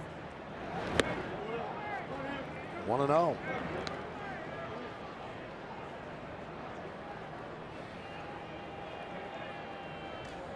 Michael, I had the opportunity to catch up with hitting coach Alan Cockrell, and he said Aaron Hicks seemed different the beginning of spring training already. He said he came in with a different mindset and really a different attitude, seemed much more confident in his approach and what he was trying to do. He also shortened his swing a little bit, which has helped him. But he said for Hicks, the biggest thing was getting into a routine that works for him, sticking with that routine, and making sure you repeat that plan on a daily basis, whether you're starting or coming in off the bench.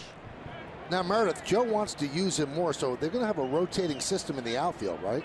They will. There's a 4-person kind of rotation there, and Joe Girardi said he continues to hit. We want to continue to keep him involved. This is what we thought we were going to get from Aaron Hicks at the beginning of last year, but you combine the fact that the Yankees got off to a poor start and Hicks got off to a poor start. It was tough to keep putting him out there in that type of rotation. But you look at Ellsbury, you look at Gardner, 2 guys that rely heavily on their legs. Joe Girardi thinks by giving them a day here or there, they're going to be able to withstand a long season and be much more productive because of it. Well, you got to figure that Hicks is going to play every time there's a left-hander on the mound facing the Yankees. Either Ellsbury or Gardner will probably get a day off.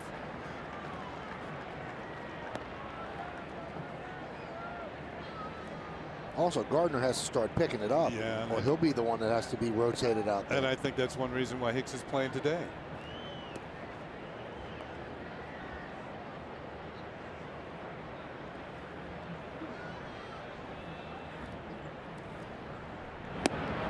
And another walk picked up by Hicks. So the first 2 Yankees reach base here in the 6th inning, and that brings up Headley as a tying run. 3rd walk by Taillon, 2 of them there, and Hicks. Kenny, as for Gardner, 1 for his last 16 and 3 for his last 27. Yeah, he's your leadoff batter. Yeah, he's been struggling. Here's Headley, who struck out twice against Taillon.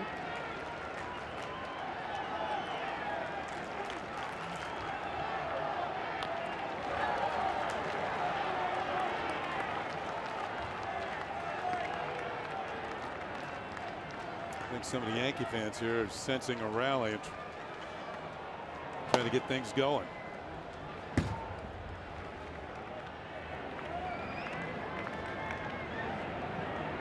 Not quite the Bronx, but his voice can't be heard.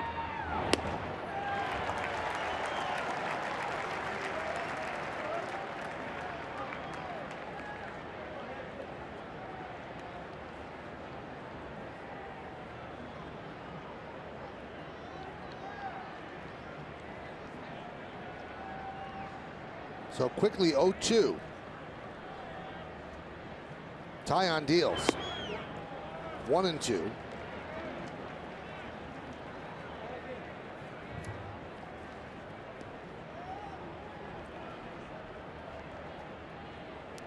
This is the first time this year or this season that Headley has batted third in the order.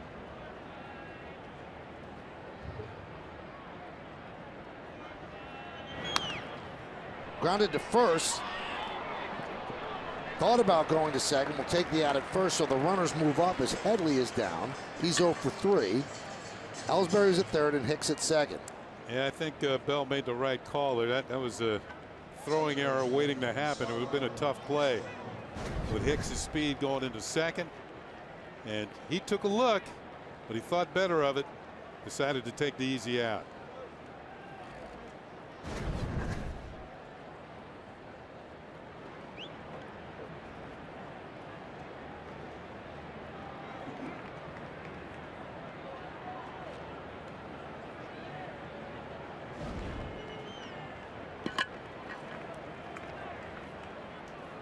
Castro walked in the second.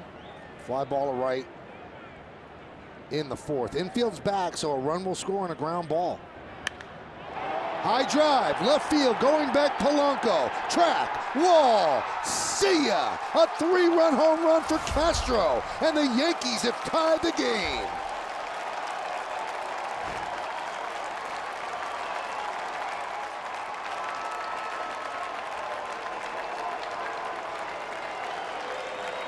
Well, I guess that Yankee fan's voice was heard. You go back to the first inning when Castro had a good swing at that pitch and just was a little late and fouled it back. This time he was ready, right on the money, and as soon as that ball was hit, you knew it wasn't coming back. Yep, celebration in the Yankee dugout. Fourth home run. 13 runs batted in. Here's Aaron Judge.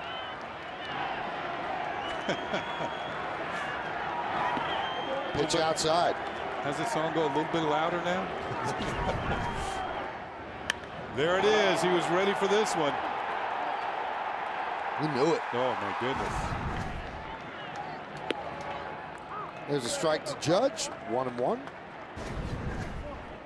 The man who leads the American League in hits has a big one here.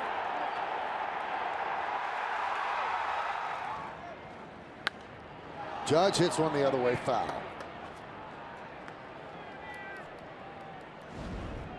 So the Yankees just pick up Pineda with a home run by Castro. Castro made the big error yesterday. Eventually led to a couple of runs and gets a big hit today. Yankee offense has been slumbering. Haven't been getting the hit with runners in scoring position. Fly ball, right field. Jaso on the run toward the line. And it's a foul ball.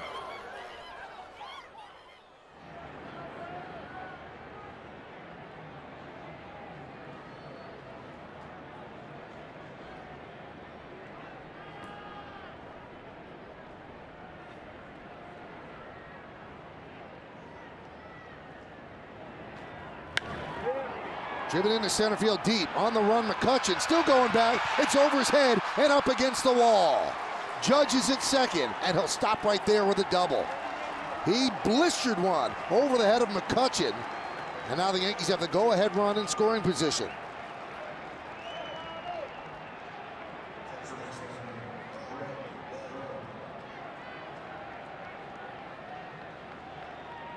Well, the Pirate bullpen is busy.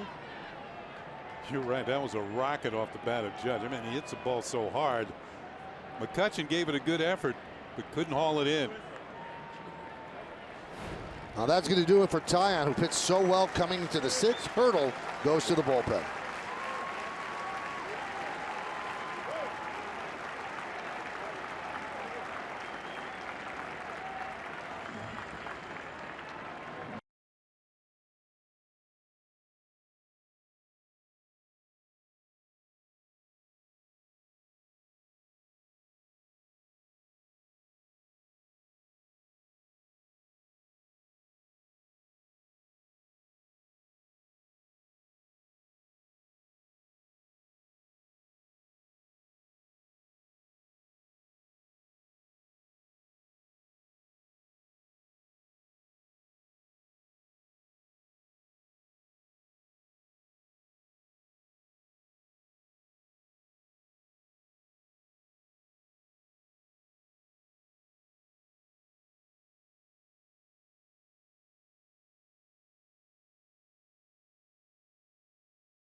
Bullpen brought to you by Memorial Sloan Kettering Cancer Center. More science, less fear.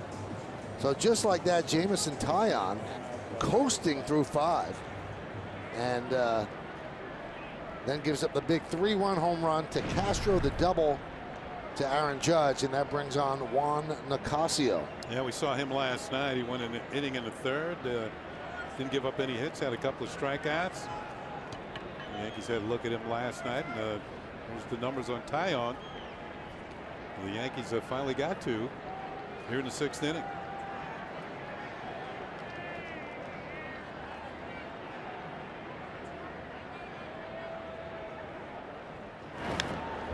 Now, Kenny, I don't know what the exact stat is, but I remember seeing it.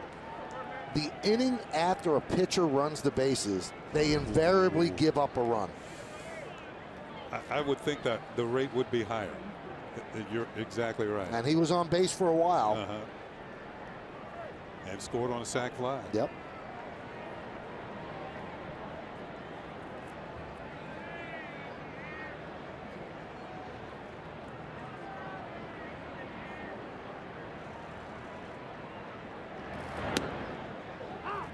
Well, he certainly missed the spot there, but got a strike call to count 0-2.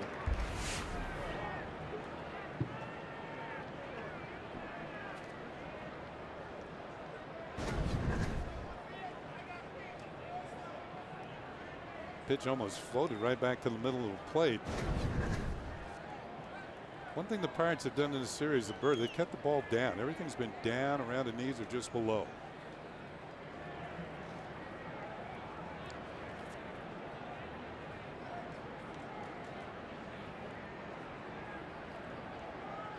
The 0-2.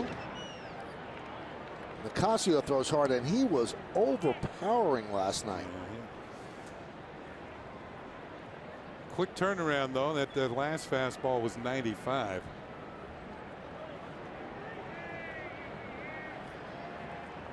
I think when the pitchers nowadays working out of bullpens bring their resumes to a ball club, it has to include 95-mile-an-hour fastballs. They want this one up and out of the strike zone.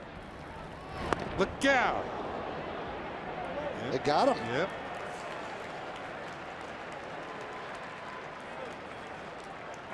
So Bird gets hit.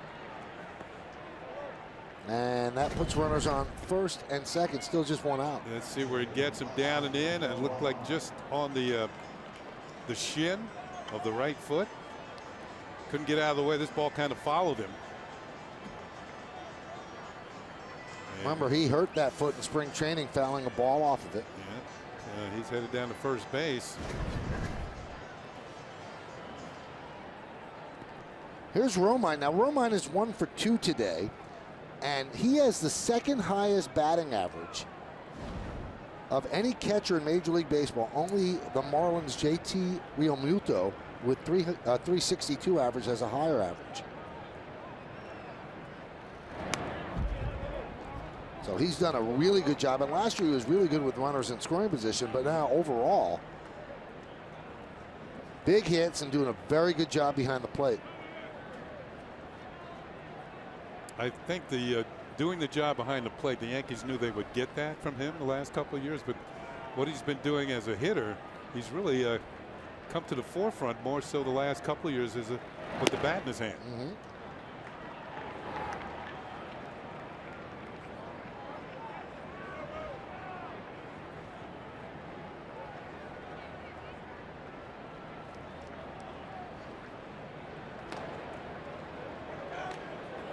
Wade LeBlanc is up.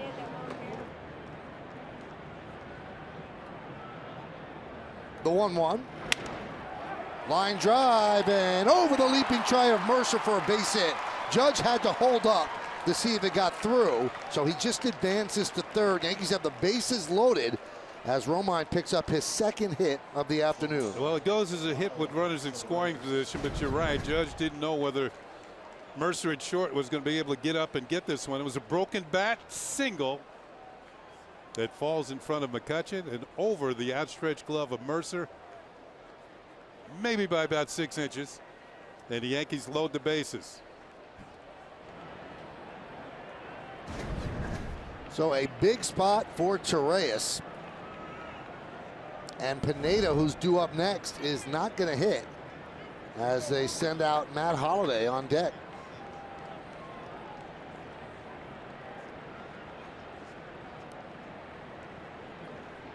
Maybe that would change if Torreyes does get a hit here. But right now, Holliday waiting on deck.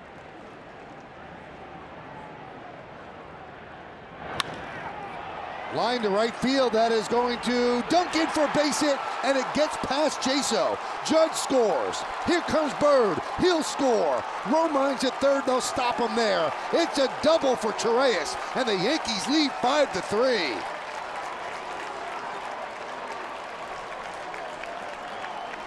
Well, there's the inexperience of Jaso in right field. Didn't know whether he should play it on a hop or come in. Decided at the end to come in, and it got by him. Yeah, I mentioned the other day in St. Louis, it was his first ever start in right field, and this one he got caught in between. He held back thinking he was going to get it. Now he comes on, and the ball gets by him, and the merry-go-round starts for the Yankees. Judge is tagging up. He's going to score easily, followed by Bird, and then Romine's going to be held at third by Joe Espada. Well, the Yankees have taken the lead. So now the infield is in for the Pirates, trying to keep it here at 5-3, and the Yankees send up Holliday to pinch hit for Pineda. So Pineda will go just 5, but he can get a win if the Yankee bullpen does its job.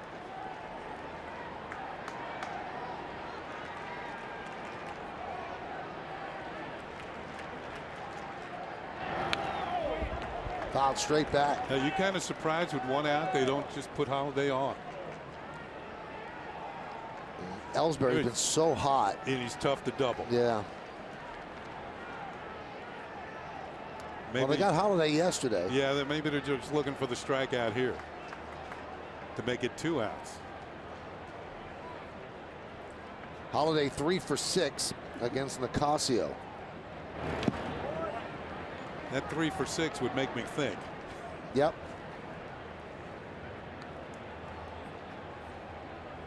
Ooh. 2 extra base hits out of those 3. And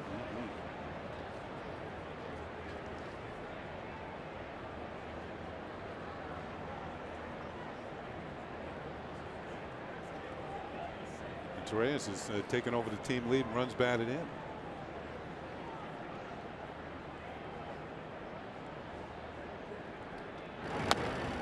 Slow roller back to the mound. And the runners have to hold. So they get Holliday for the 2nd out. And that's going to bring up Ellsbury. Remember, they had the lefty LeBlanc ready in the bullpen. And that's who they're going to go to. Ellsbury started this all with an infield single up the middle, grabbed by the second baseman Frazier. So the Yankees will send 10 batters to the plate at least. They have runners on 2nd and 3rd, 2 out, 5 runs in, and the Pirates going to the bullpen.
Well, tomorrow the Yankees are back on Yes to close out this weekend set with the Pirates. Coverage begins at 12:30 with Audi batting practice today. And then the Chevy Yankees pregame. Then we're back here in Pittsburgh for the call. Plus, after Yankees coverage, stay tuned for an all-new WB Mason Presents the Joe Girardi Show.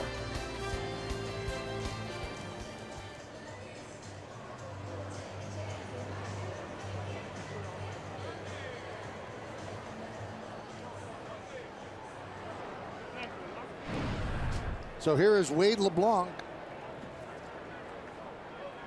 This would be his sixth game of the year.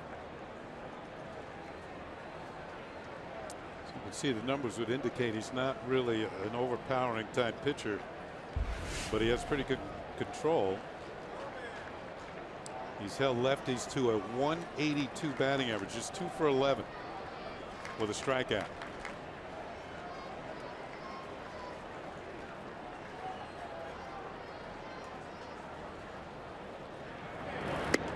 Swing and a miss. 0-1.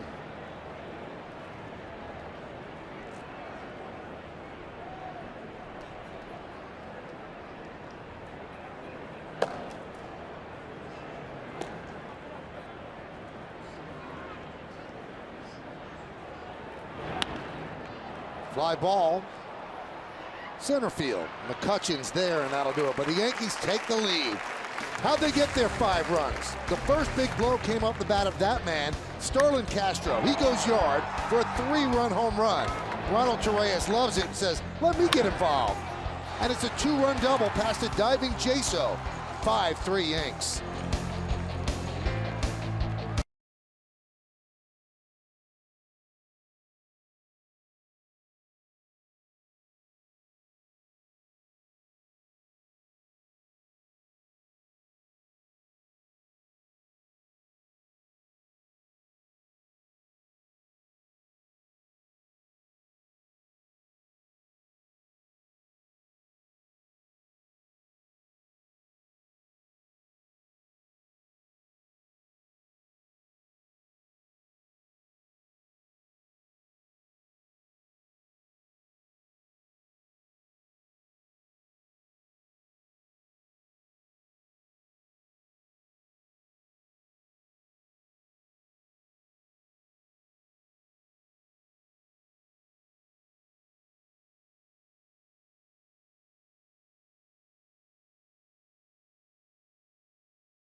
As we go to the bottom of the 6th, we'll take a look at the Pirates in-game box score brought to you by your local Chevy dealers. You see the hits there. Solo home run by Andrew McCutchen. Solo home run by David Freese. McCutchen also has a sac fly, so there's your scoring for the Pirates. There are 3 runs, and that 3-0 lead quickly erased with that Yankees 5-run top of the 6th. So now the Yankee bullpen will be asked to get 12 outs to try to nail this down.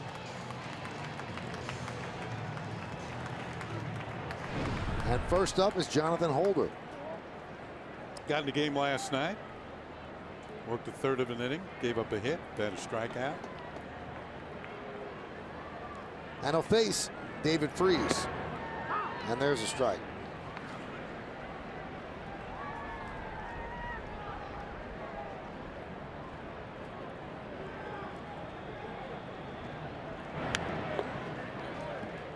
Oh and 2. Holder comes armed with a good fastball, somewhere in the mid-90s. Sharp slider and a good curve. Mentioned last night he was a relief pitcher at Mississippi State. There's that good curveball. 12-6 rotation. Straight down.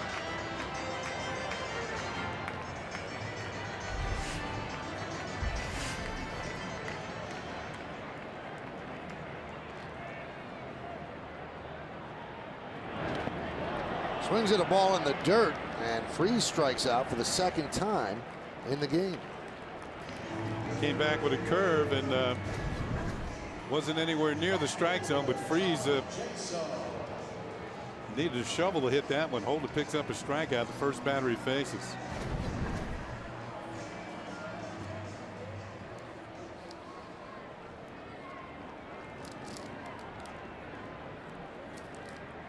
Here's John Jaso.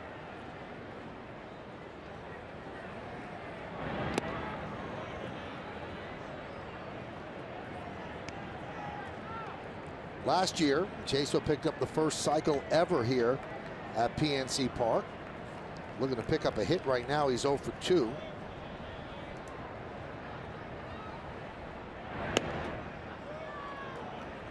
Two and 0.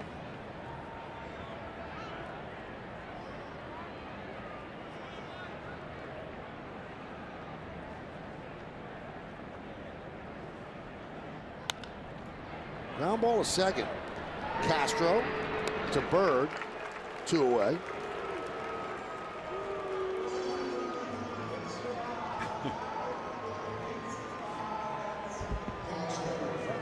They play that some more as Cervelli comes up to the plate. You know, with that 2-run double, Torreyes has 13 ribbies.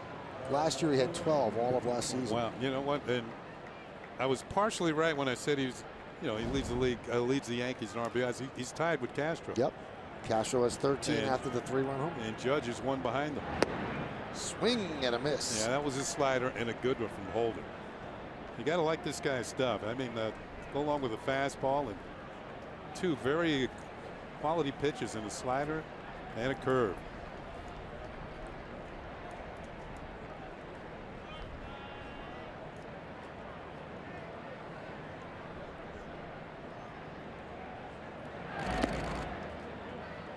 One and one.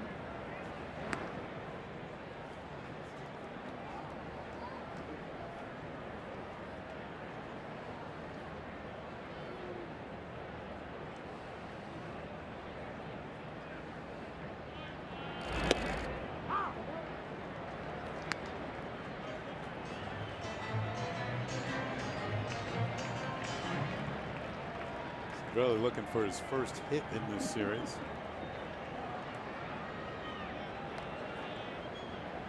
Antonio Bastardo warming up, another left-hander in the Pirates bullpen. What'd you say, they had 4 lefties out there? 4 lefties and 3 righties. Very balanced pen. 3 righties, 3 lefties, and the closer is Watson, who is a lefty.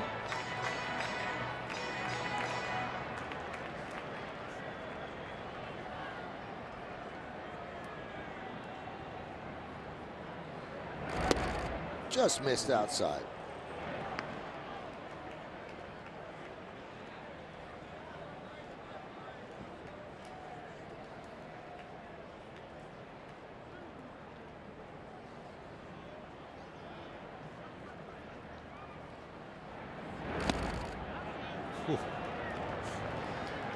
That'll look even closer than the previous pitch. Just off the corner. Don't mind giving a good long look to home plate umpire Jim Wolf. Young right-hander deals the 3-2. Fly ball, deep right center. On the run is Ellsbury. It's going to be over his head and up against the wall. Ellsbury plays the carom, fires it into Castro, and it's a 2-out double for Cervelli.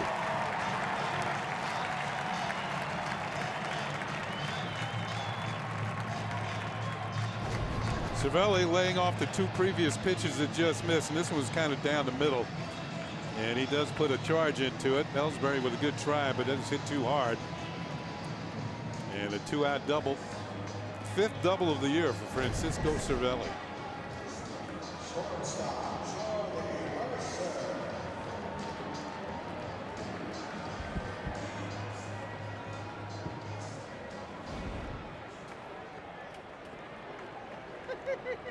So here's Jordy Mercer. He's 0 for 2. Both of those at bats against Pineda. So Pineda went just 5. And he was not as sharp as he had been in his previous 2, but still in line to get the victory. He gave up 3 runs on 5 hits.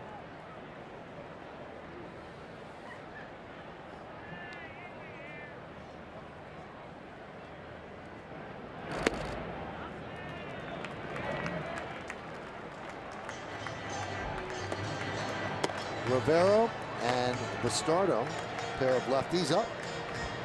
And Larry Rothschild wants to settle down Holder.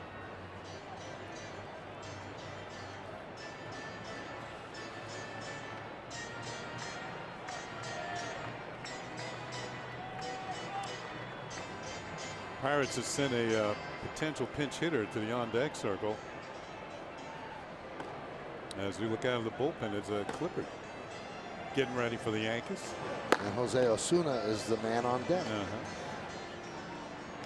Saw him get his first major league hit last night.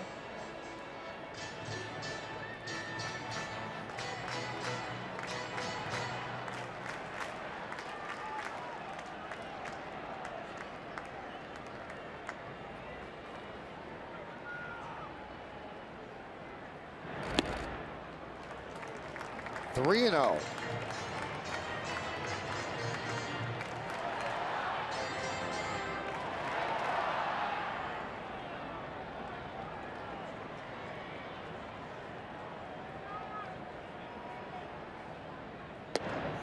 There's a strike on 3-0, 3-1.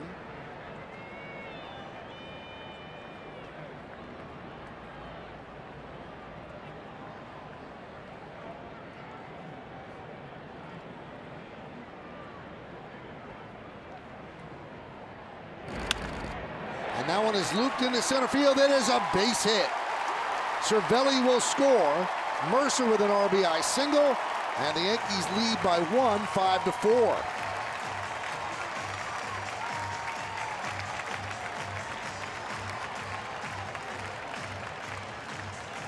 And that is going to do it for Jonathan Holder. Just off the end of the bat, little looper into center field. It's going to get the job done. Cervelli off with the crack of the bat. It's going to score the Pirates' 4th run. So Girardi goes to the bullpen, and Osuna will pinch hit for the pitcher.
Memorial Sloan Kettering Cancer Center, more science, less fear.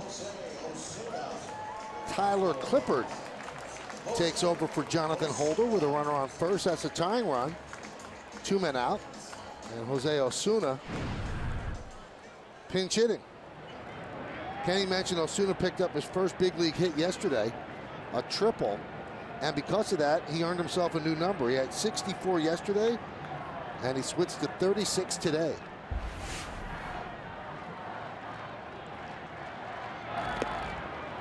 One and 0. Osuna did face Clippard in last night's game, and he grounded right back to Clippard.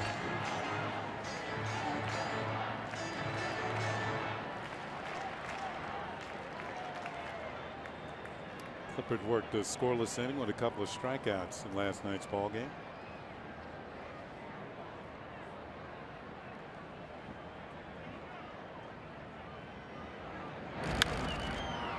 Fly ball, right field.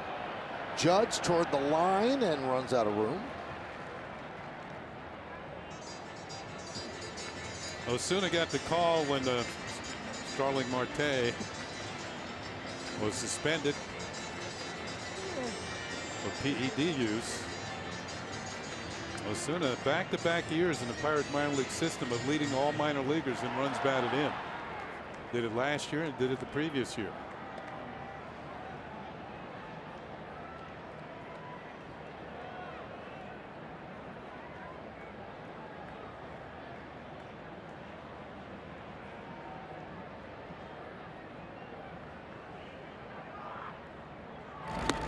Swing and a miss. 1 and 2.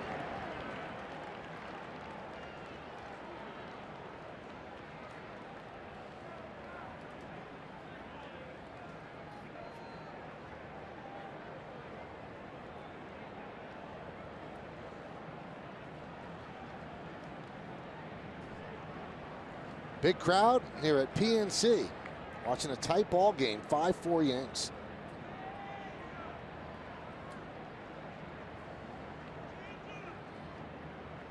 The 1-2.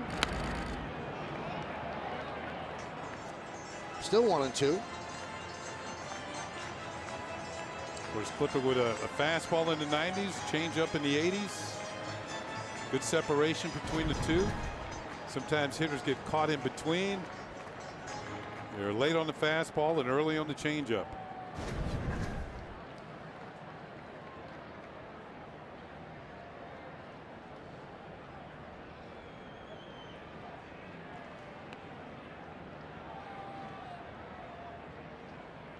And the pitch.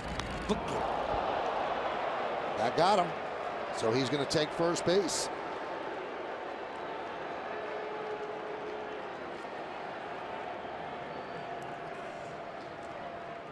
Well, that's not what Clippard wanted. He forces a tying run in the scoring position. And it's a changeup that got away. If you're going to get hit with anything, either a knuckleball or a changeup. So Osuna will head down to first base, but more importantly, it moves Mercer into second base. And now back to the top of the lineup. And Adam Frazier. Frazier 1 for 2 with a walk.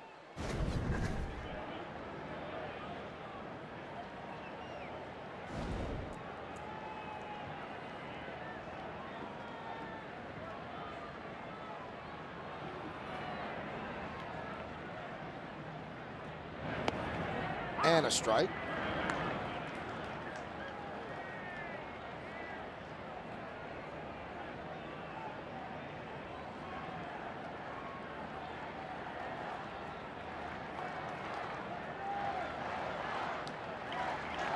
First and second, 2 outs, 1 run in. Bottom of the 6th, 5-4 Yanks. Clippard deals the 0-1. Slice the other way into the seats.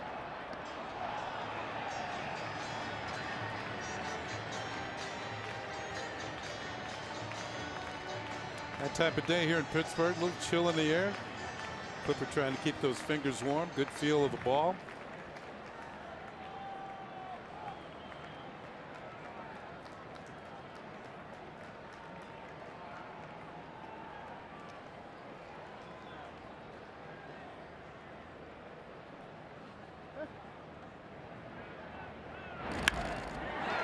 Line into left field, coming on Hicks. He can't make the play. It's a base hit.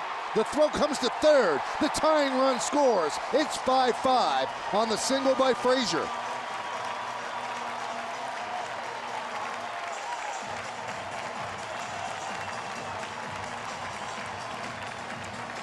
Well, this hit comes on an 0-2 pitch. And certainly that's not what you want to have happen. Let's see your location. Ball was up. Wanted it down and away, got it up and away. Frazier goes with the pitch.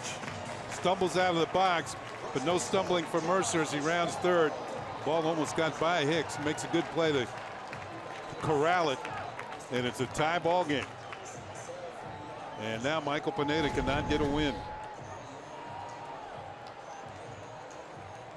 So the game in the hands of both bullpens. And now the go-ahead runs in scoring position for the Pirates. That's Osuna at second. Frazier is at first. Josh Bell at the plate. And Clipper deals. 1-0. Clippers had 2 strikes on both hitters that he's faced, and then he hit Osuna and gives up a hit to Frazier.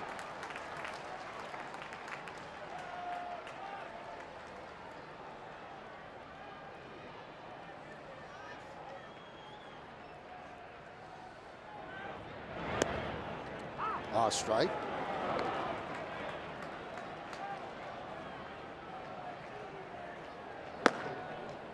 Now Tommy Lane is up.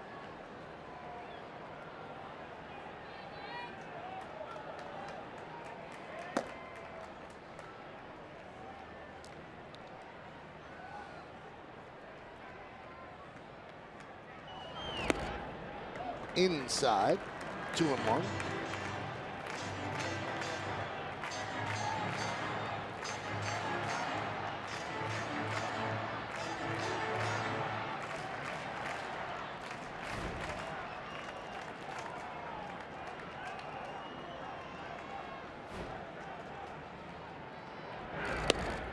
There's a strike, 2-2. Good changeup drops in. Another hitter with 2 strikes. How do you put him away?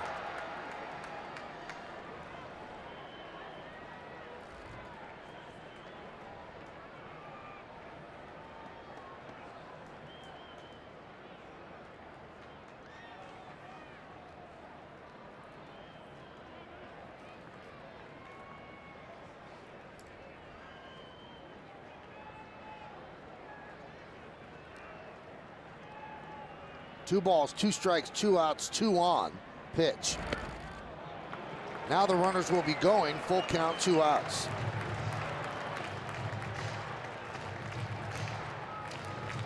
So Osuna from second, Frazier from first. 2 runs already in as the Pirates have tied it at 5. And the pitch to Bell.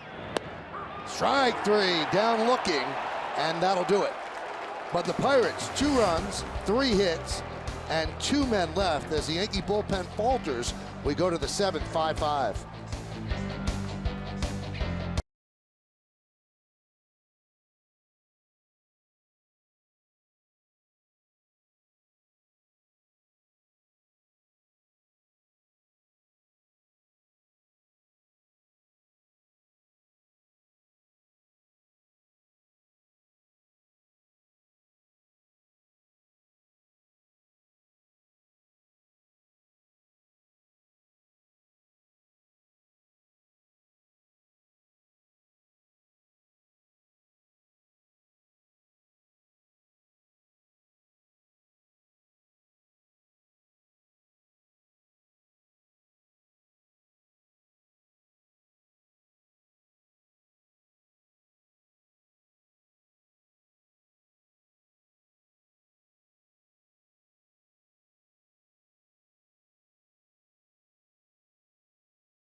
local Chevy dealers. You have the 3-run home run by Castro, and then you have the 2-run double by Torreyes. He has 2 hits. Romine 2 hits, couple of singles. Jacoby Ellsbury makes it 23 straight games getting on base safely, dating back to last year. Aaron Hicks, a couple walks, stolen base, and a run scored. Headley looking for his first hit today. Bird scored a run, and that's the Yankee box score as we go to the 7th, a 5-5 game.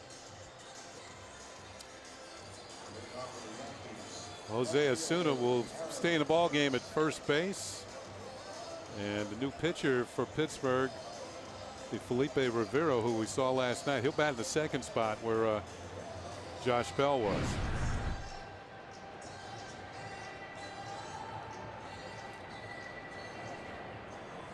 Yet another hard thrower.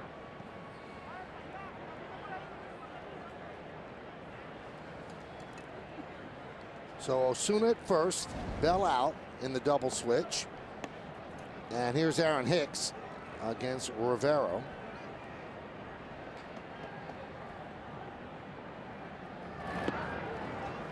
One and 0.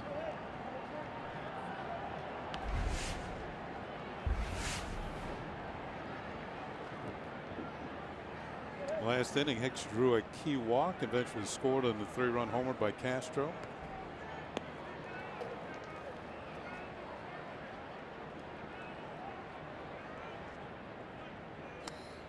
Rivero trying to get the mound to his liking. Like walking into your office and the furniture's all not where you left it the night before. Got some fancy spikes on him. Oh, yeah, he does. Out of the Joe Willie collection. Or the old Oakland A's. 1-1.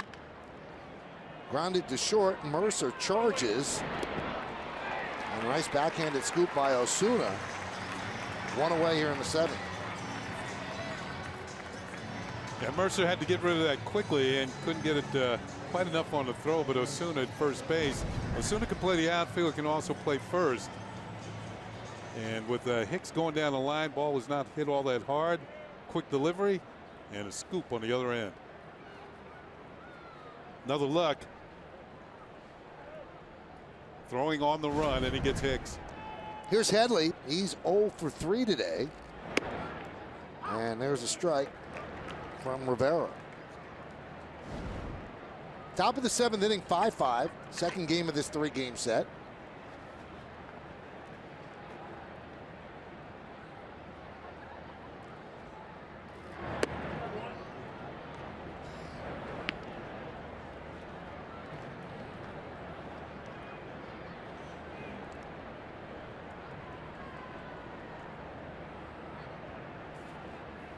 And the pitch. Looped over the head of Osuna. He goes into foul territory to make the play for the second out.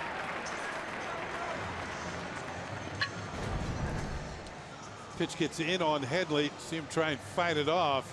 Now he's hoping it makes the seats, but it won't. Osuna breaking to his left, just in front of the first base umpire Chad Whitson, and he makes the catch for the out.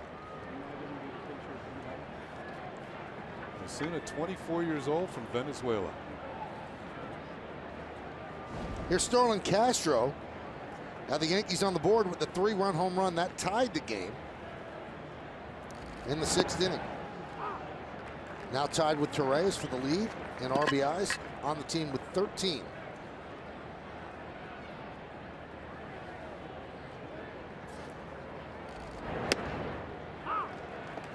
Quickly 0-2.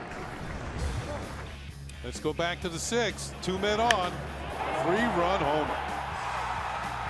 About 5 rows back. Tied him up. Did he go? No, he did not, said Whitson. Cervelli was 3 steps toward the dugout. Rivero was off the mound. He did hold up. The body turned, but the bat didn't.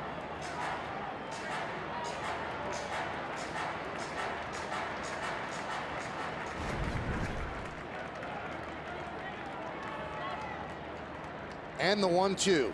Swing and a miss. Rivero works a 1-2-3 Seventh inning. The end of 6.5, time for the seventh inning stretch here in Pittsburgh. It's a 5-5 game.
Your Tri-Honda dealer. It's a 5-5 game. Pineda went 5. Obviously will not get the win. Jamison Taillon pitched well until the 6th. Will not get the win. McCutchen a home run and a sac fly. Castro a 3-run home run. Freese a solo home run, and Torres a 2-run double that at the time gave the Yankees a 5-3 lead. Andrew McCutchen will lead off against Clippard. 1-0.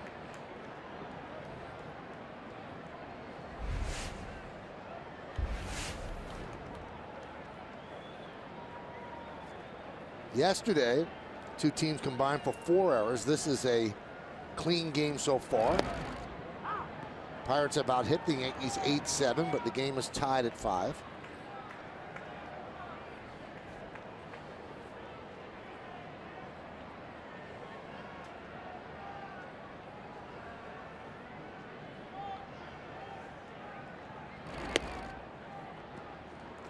Clippard does not seem as if he has the best command so far in this one.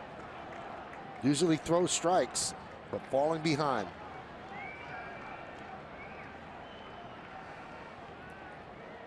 (2-1).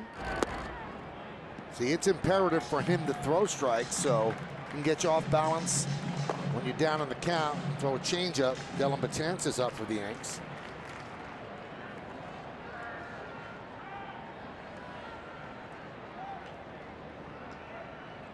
And the 3-1. And he walks McCutchen. Now the go-ahead run on first.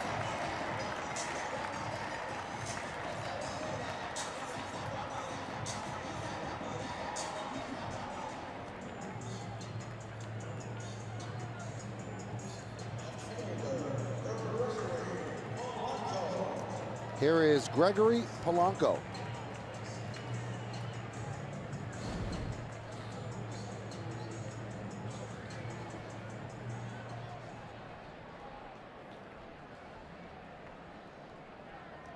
Bird holds McCutchen at first.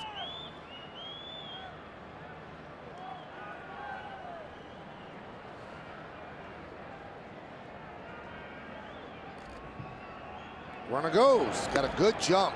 Throw to second. McCutchen with the stolen base. That was on Clippard. McCutchen's 3rd stolen base of the year.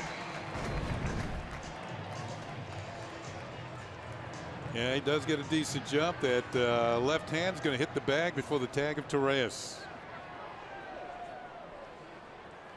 The headlong dive, and he arrives safely.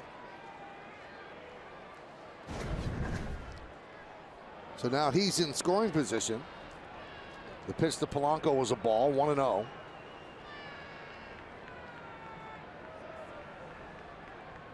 McCutchen dancing off second. And there's a strike.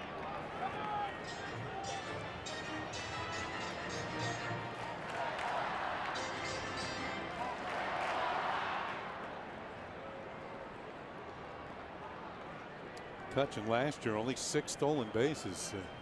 Production really fell off in that area. He's had as many as 33 in a year.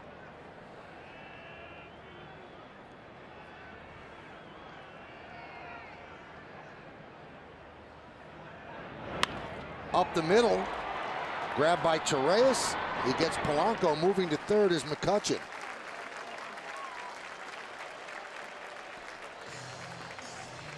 Now Joe Girardi is going to bring in Betances because he needs a strikeout. So David Freese due up. Clippard does not have his best stuff today. So they go to Betances, who certainly can strike people out. Go ahead runs at third base, 1 out, bottom of the 7th. Come on back.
David Freese. Everybody dreams of hitting a game-winning home run in a World Series. Well, he did it. 2011, bottom of the 11th inning, a walk-off against the Texas Rangers. And the sign is going to tell you all about it. See you tomorrow night. David Freese, a World Series hero, a World Series MVP 2011, as the Cardinals went on to win Game 7. And he's up with the infield in as Betances. First delivery is high. 1-0. 7th game for Dellin. 9 strikeouts in 5 1/3 innings. McCutchen leads off third. The 1-0. 1-1. Another slider. Faced Betances 3 times in his career, has 1 hit.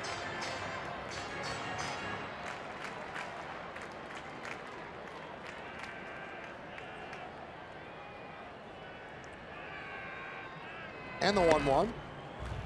There's the fastball at 99, 2-1.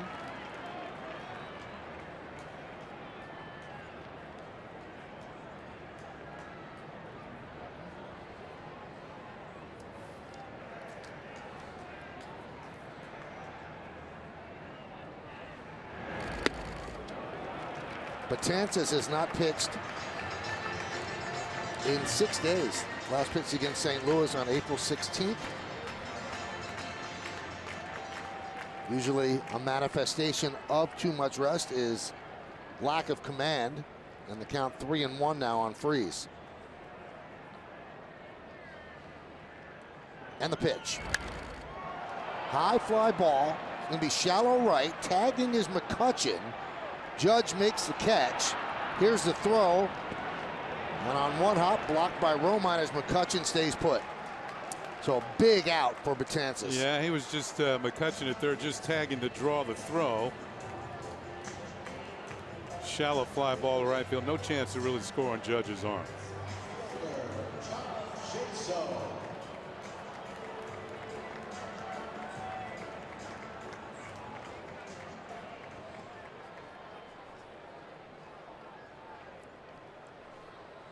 So here's Jaso, and with 2 outs, the infield backs up. McCutchen at third.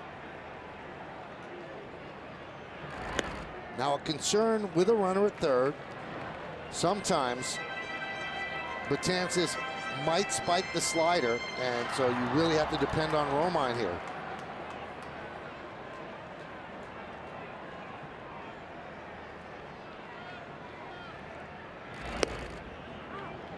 He didn't spike that one.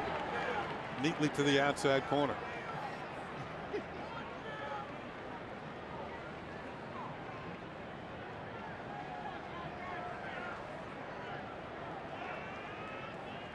One. Ground ball to second. Great job by Dellin Betances as he keeps the game tied. No runs, no hits, no errors. 1 man left. Let's take it to the 8th. It's a 5-5 game.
Command performance sales event, and it's 5-5 as we head to the 8th inning.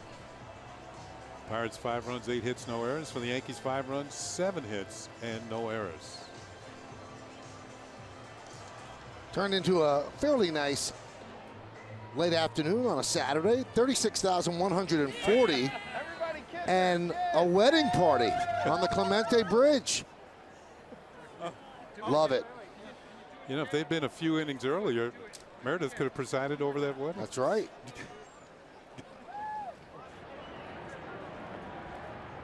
Aaron Judge will lead off. And there's a strike to start the 8th from Rivero.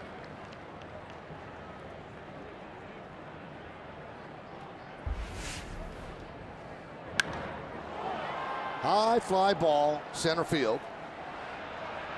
McCutchen waits for it to come down. That was a just missed. Just underneath it.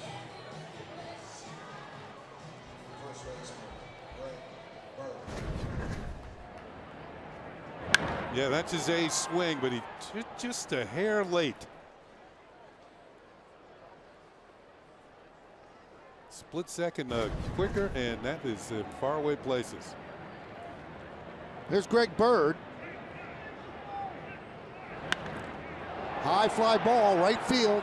Jaso back. He's on the track, and he makes the play in front of the wall. 2 away.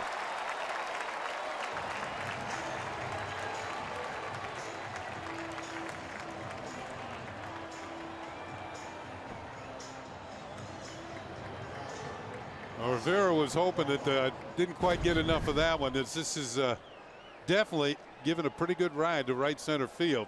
Bird's thinking it might have a chance. And Jaso's thinking the same thing, but he's got just enough real estate to make the catch in right center field. Here's Austin Romine. Grounds one to second. Frazier boots it. Boy, that has been the Bermuda Triangle in these 2 games. It looked like that ball might have hit the lip. We're going to get another look at it. The lip of the grass between the dirt and the outfield. No, not really. He just fumbled it. That was there for the picking. And the inning will continue on the errand by the second baseman. Torreyes at the plate, 2-run double. His last time up. And that one is lined to center field. It is a base hit. Romine will go to second. Torreyes picks up a single, and they're going to send Chris Carter up to pinch hit for Betances. 3 hits on the day for Torreyes. His last 3 times up, he's 3 for 4. Well, you've got to make this move, but now you've got to get a pitcher that you trust to pitch the bottom of the 8th inning for the Yankees. Betances was dealing in the 8th, got those 2 outs with a runner on 3rd. So now here's Chris Carter.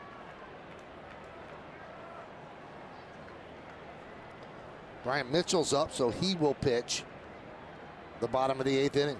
Carter looking for his first pinch hit of the season. High drive, left field. That ball is gone. See ya. A long pinch hit. 3-run home run for Chris Carter, and the Yankees lead 8-5. Oh, what a shot.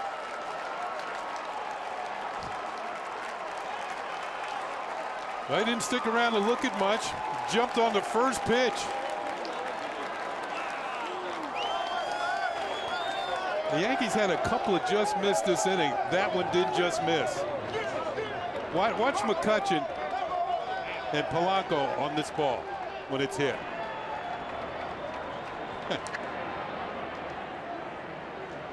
Here's Jacoby Ellsbury.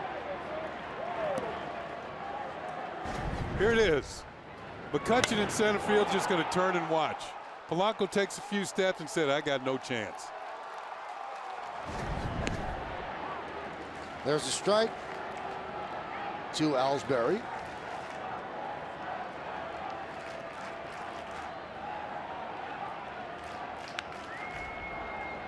Foul back. 1-2, so they touch up Rivero, and boy, is the E4 big. Oh. That's the end of the inning if he makes that play. 3 unearned runs.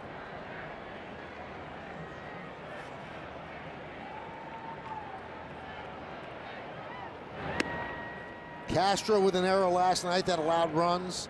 Harrison an error last night at second base that allowed runs. Now Frazier an error that gets Torreyes up to the plate to single, and then Carter's 3-run home run. First home run as a Yankee.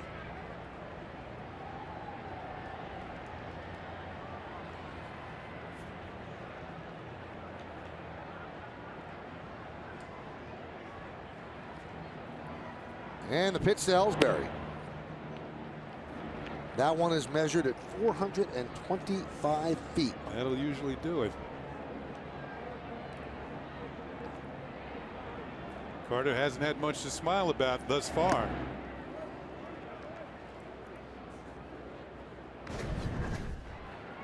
That's his 5th hit of the year. He's had a triple and now a home run.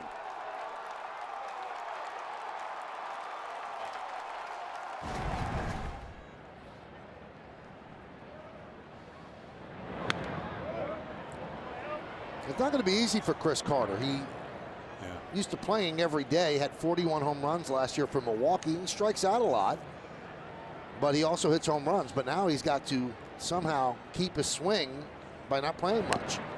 You know, one thing that helps him, though, Michael, he's got a short, quick swing as opposed to a long, lengthy swing that he had earlier in his career. He's shortened it up. He's strong enough. If he gets good wood on it, the ball's going to go.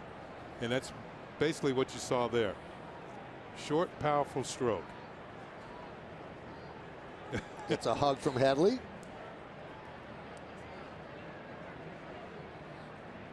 And the 3-2. Fly ball left center, drifting over McCutchen. Whoa. And he cannot make the play. He's afraid of running into Polanco. Ellsbury going for 3, and he will be there. So the Pirates getting sloppy on defense, and that was just a case of McCutchen trying to avoid Polanco. Well, that ball could have been caught by either one of them, and I think that was part of the problem. Center fielder's the captain out there, and I'm pretty sure he calls for it. You see the ball is kind of slicing towards Polanco. He calls, trying to avoid him, and the ball gets by him. How'd they score that? They scored it an error. E8. Yep, it should have been made. That play should have been made. E8. 3-base error.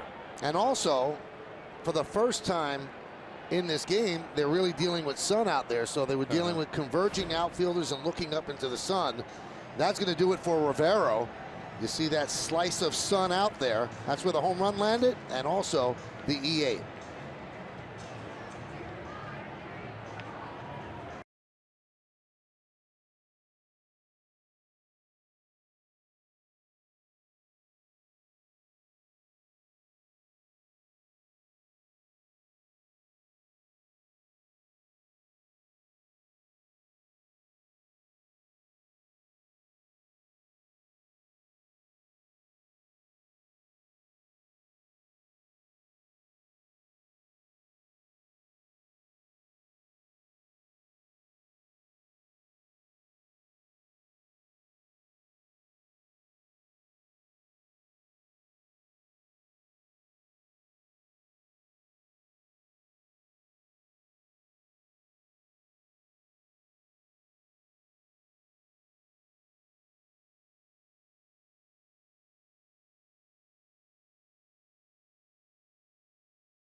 To right, Harrison comes into play second. Antonio Bastardo, the new pitcher, he'll face Aaron Hicks with a runner at third and 2 outs.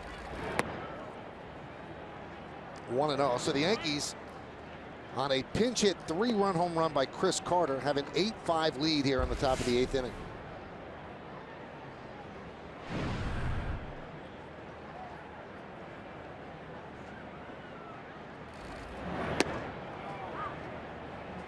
One and one.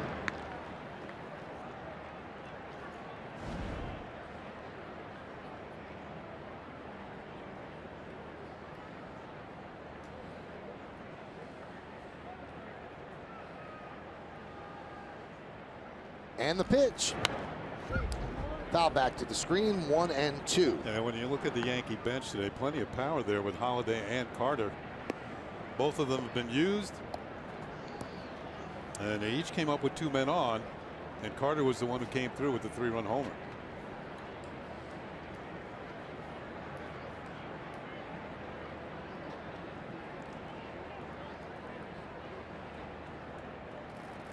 And the pitch. Nub foul, right side. Just the second pinch hit home run of Carter's career. That was a big one. As Kenny mentioned earlier, the Yankees have struggled on the road in the early going. This is what the Yankees have left on their bench: Higashioka, Cosma, and Gardner. The Yankees went 2-4 on the first road trip, then 8-1 at home, and then lost last night. So you want to stop a trend before it becomes a trend.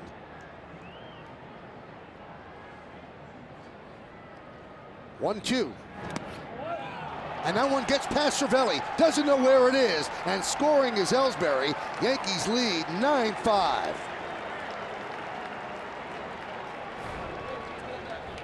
This is going to be scored a wild pitch by Bastardo. Hit Cervelli, got a piece of his glove, looked like got some of his elbow, maybe his hip. And then he's looking for it. He can't really find it. Where'd it go? Well, certainly, and Ellsbury just strolls home from third base for the Yankees' 9th run.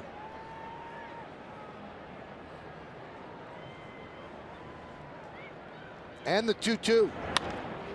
Fly ball right field. Frazier gets another try, and it's going to be a base hit and bounce into the seats for a double.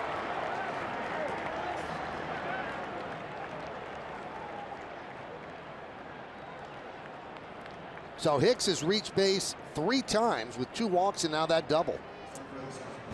This is Hicks' second double of the year. Kind of squibbed it off the end of the bat, but put it in a good location. Just dropped it inside the line there, and with the spin, it hops over into the seats. Here's Headley, 0 for 4 in this game. And a strike.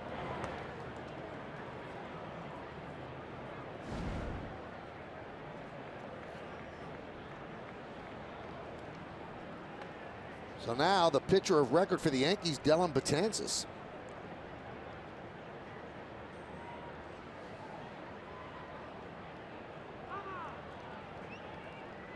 Headley calls timeout.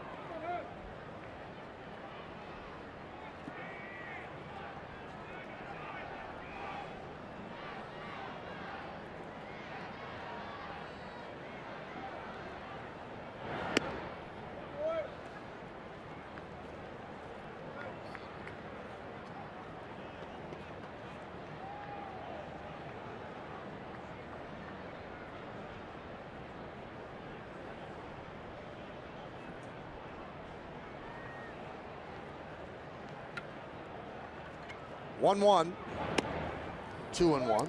There's no harm in adding another run here. You got Hicks out there in scoring position.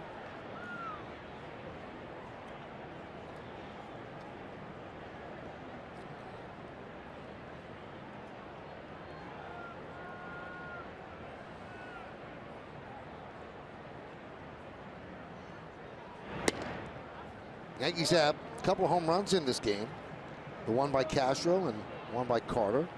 They haven't played here in Pittsburgh since 2008. Back then, last Yankee home run, Bobby Abreu. 3-run home run off T.J. Bean. 3-1. Driven into left field and deep. Polanco back, still back, looking up. It's off the wall. Hicks will score. Headley picks up an RBI double, and the Yankees lead by a score of 10-5. Yeah, like I said, no harm in adding another run. Headley gets the job done. Hicks scores. Headley with his 7th run batted in and his 5th double of the year. Having a great start to this season. This is a rocket up the gap. He just missed a home run by, oh, maybe a foot. Those people in the first row were in danger there just for a second. Polanco gets it back in, but the Yankees now have 5-run lead. They've had a couple of big innings in this game. A couple of 5-run innings. The 5 runs in the 6th, and now here in the 8th. Castro was part of that 5-run 6 with a 3-run home run. He's 1 for 3 with a walk today. What a start for him. 369, 4 home runs, 13 runs batted in.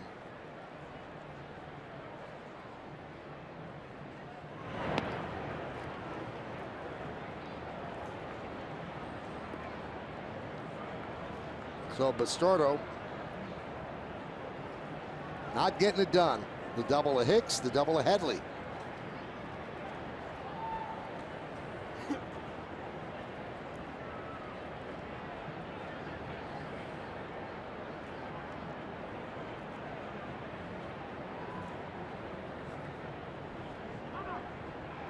Boy, does Bastardo take a lot of time.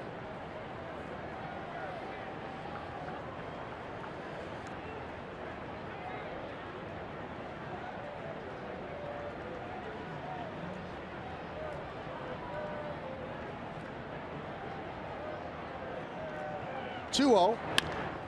Grounded to third. Freeze. And that will do it. But the Yankees send 9 runners to the plate. And the reason they did was because of this play. Austin Romine with a simple ground ball to second, and Frazier boots it. That allows Chris Carter to come up a couple of batters later with a 3-run pinch hit home run.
Yankees baseball is brought to you by Honda. Hurry to your local Tri-Honda dealer for great deals on 2017 models. By Spectrum. Join America's fastest growing TV, internet, and voice provider. Get the Spectrum Triple Play today. By Pitney Bowes, the craftsman of commerce. By the Ford Spring Sales Event. For big savings, go to buyfordnow.com. By cheapoair.com. Go to pix11.com/team travel for great deals on Yankee away games. And by your local Chevy dealers. Visit ChevyOffers.com. Well, the Yankees go to their 5th pitcher of the game. They turn it over to Brian Mitchell. This will be his 6th game. He's pitched 5 2/3 innings, just 1 hit, 1 walk, 2 strikeouts. Joe Girardi would like to see him finish this game off. Pitch here in the 8th, and then in the 9th, he salt away a win.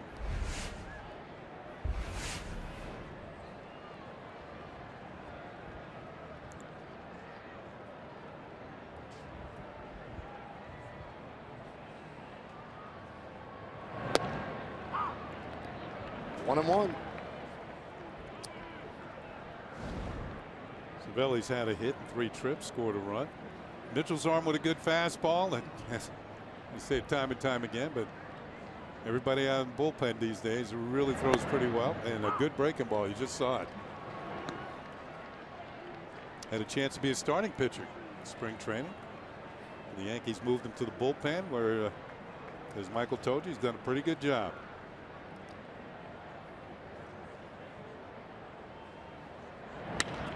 Ground ball is short. Torres to Bird. One away. A lot of Pirate fans have given up, Kenny, with the 5-run eighth. You can see the Clemente Bridge. Traffic going the other way, people-wise. And that was empty for most of the game. But they're headed back. A lot of people parked their cars on that side.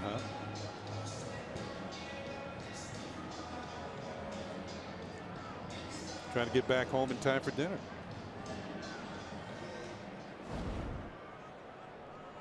Here's Jordy Mercer.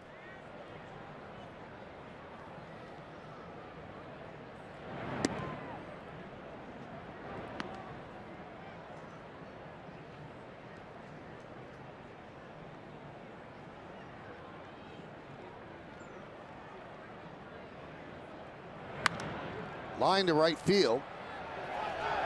Judge makes the play.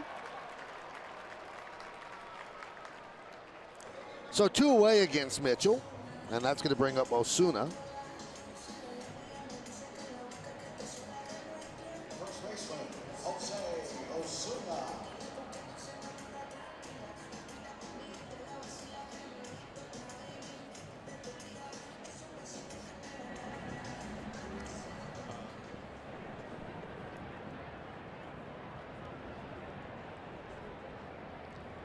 Osuna hit by a pitch by Tyler Clippard in the 6th. Mitchell deals. 97-mile-an-hour fastball strike.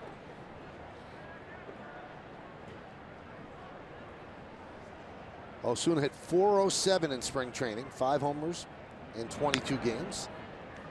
And first call for Osuna after the suspension of Starling Marte. And we talked about it before, Michael, about opening eyes in spring training, and that's exactly what Osuna did. He drove in 17 runs in spring training with 4 homers. Was it 4 or 5? I think it was 5. All right, well, whatever. He had a very good spring, hit over 400. Mitchell has a very good 8th inning. He gets Osuna looking. He retires the Pirates in order. And we'll go to the 9th inning. Yankees have doubled up the Pirates 10-5.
It's time to take a look at the play of the game, brought to you by Spectrum. Get the Spectrum triple play today. Well, in the 8th inning with 2 men on, Joe Girardi goes to the bench for Chris Carter. Carter says, I'll jump on the first pitch.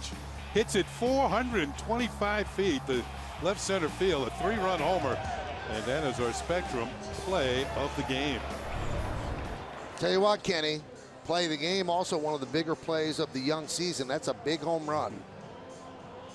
As the Yankees blew a 5-3 lead, and then Carter comes up and gives them that lead again at 8-5, and then they tack on 2 more. Here's Aaron Judge. Judge started the 8th inning innocently enough with a high fly ball to center. Bird followed with a high fly ball to right. Then Romine with the ground ball to Frazier. He booted it, and that opened the floodgates for 5 unearned runs. Judge fouls it away.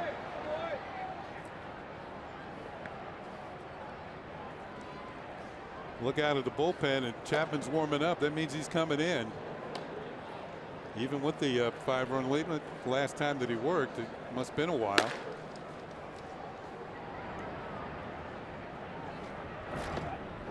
Well, last time he worked was against the White Sox, and that was on April 17th.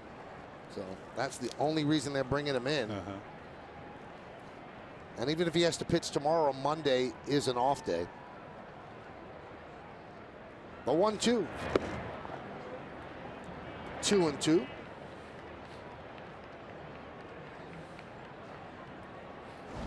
$18 pitches for Bastardo, 9 strikes, 9 balls. 2-2 to Judge. Oh. There it goes. See ya. Oh my, put into orbit. A long home run for Judge. Yankees lead 11-5. Oh my goodness. I say over 460, Kenny. That's well hit. I see the 410 sign, and that was well by it. You can tell by the sound.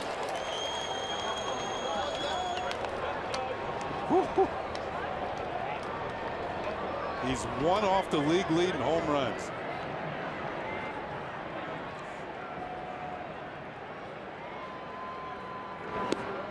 I just missed, Kenny. 457 feet. Oh my goodness. 457.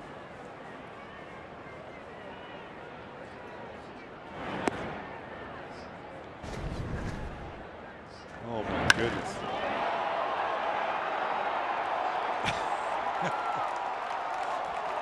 Oh, he's going to be fun to watch for a long time. 1-2. Well, here's the panoramic view.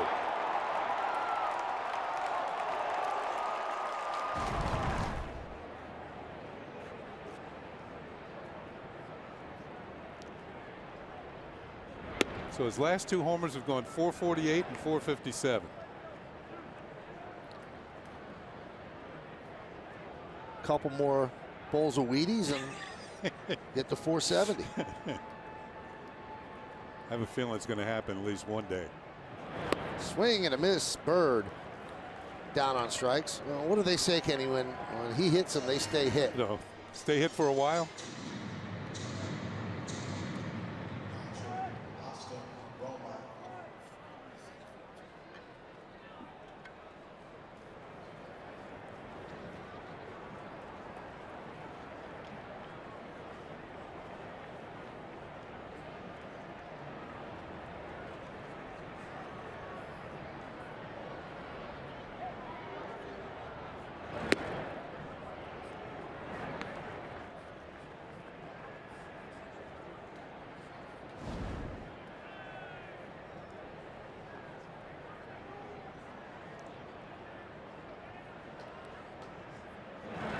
You know, today's an important day in Yankee history, Kenny.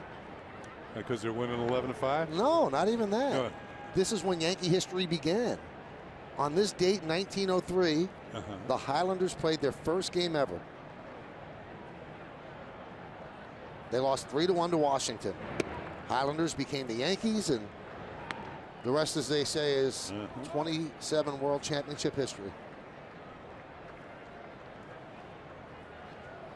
Well, certainly they've recovered since that opening loss.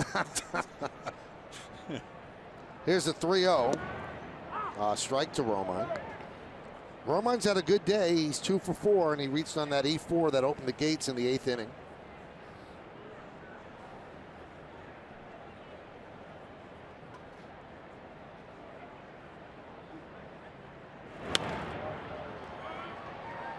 Fouled away.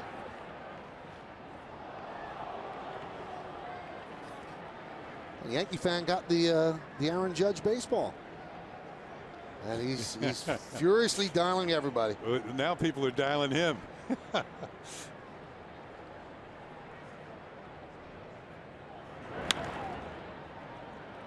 Popped up on the right side. Harrison makes the play. You know, sitting up there, he probably didn't expect to get a ball. Like the fans in left center at Yankee Stadium the other day.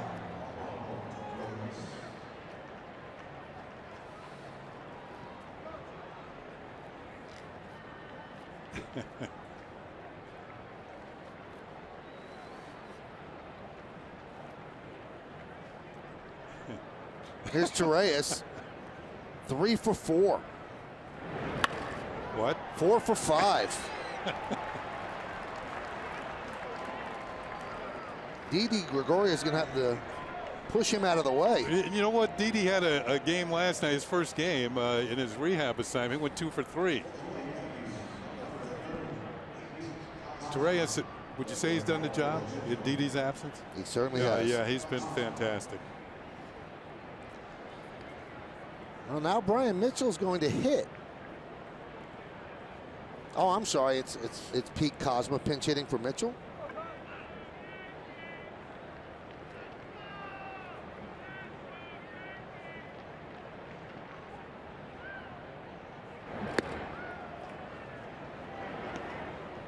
One and 0.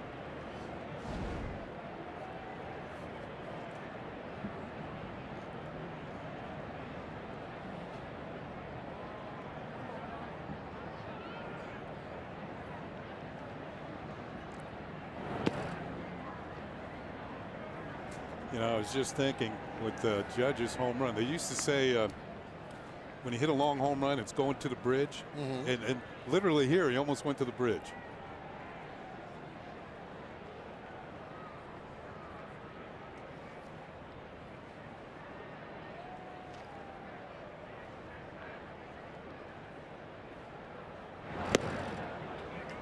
Two and 1.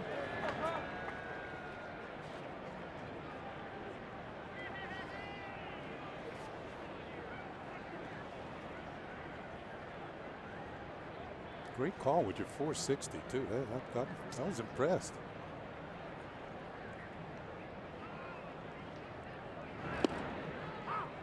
Thank you, Kenny. 2 and 2. Come with me when I'm playing golf and tell me the distances so I can draw the right club. All right. Not much else I could do there. That is a busy scorecard.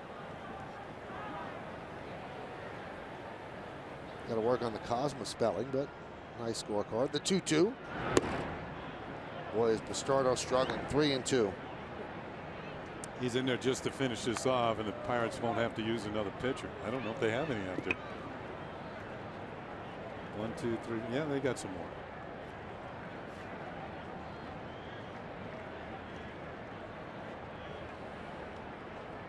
Runner will go. 3-2, 2 outs. Pitch. Fly ball, shallow center. Harrison back and makes the play, and that'll do it. Aaron Judge turns ballparks into Cape Canaveral. Rockets launched. Exit velocity 116 miles per hour. Distance 457. Impressive? Yeah.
Infinity and power the drive. Cubs beat the Reds 12-8. Oakland over Seattle 4-3. Washington beat the Mets 3-1, taking the first 2 games of that series. Sunday Night Baseball tomorrow.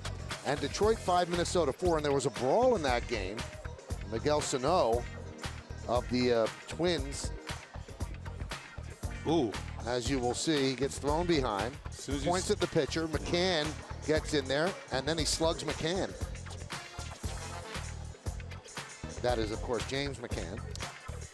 So he got ejected from the game. I had a feeling when you mentioned there was a brawl, there was a hit by pitch involved. Aroldis Chapman, not a save situation. Yankees up by 6. It's a work situation, as Adam Frazier will lead off.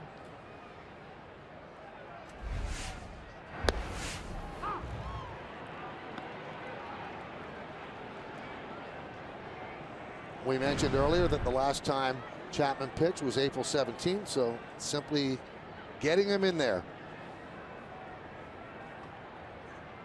Yankees used 6 pitchers today.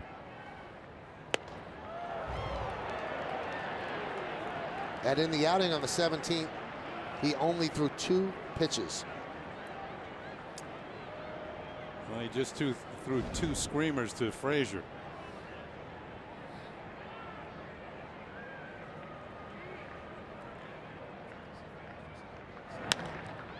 Ground ball to third, Headley. And they get Frazier.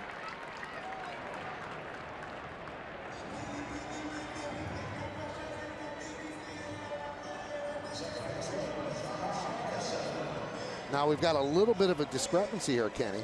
Tell me. The official Major League data says that Judge's home run traveled 457. Gotcha. ESPN Stats and Info say it traveled 460. Ooh. What, did you split the difference? A yard discrepancy. Yeah. Here's Harrison against Chapman. And a strike. The thing you have to like about Judge, whenever Meredith will talk to him after a long home run, he's so humble about it. Just, hey, it's about the team. I want the team to win. I don't get into that sort of thing. And that's not an act. He is really a really soft-spoken young man. I was reading a story about how the Yankees drafted him, and one of the reasons they liked him was every time they spoke to him over the phone, incredibly polite, said the right things, just that he was brought up the right way, and they knew that, at least as a person, they were never going to have any difficulty with Aaron Judge.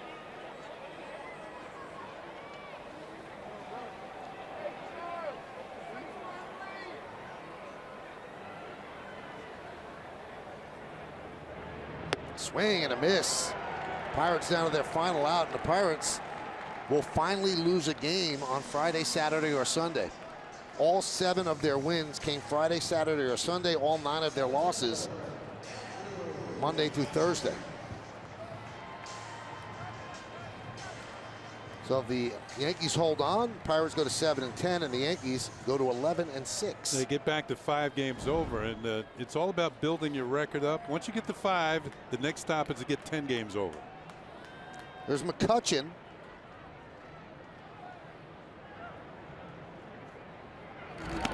McCutchen's home run, the first run on the board. That was with 2 outs in the first inning on a hanging slider by Pineda.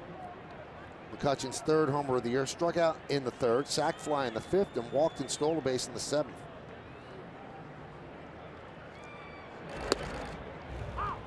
There's a strike, 99 miles an hour. Yeah, today was all about the Yankees' quick stride offense. 5 runs, another 5-run inning, and then the long home run by Judge.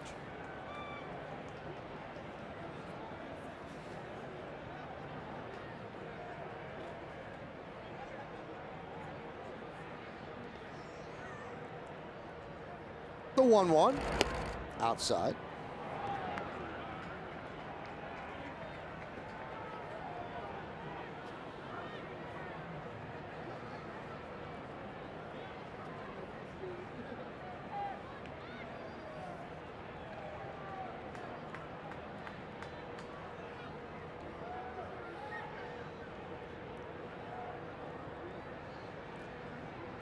And the 2-1.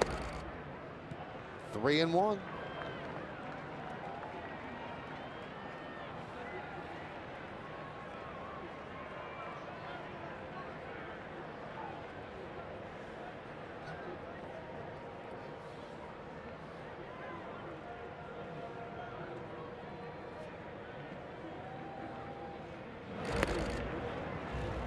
And McCutchen works a walk.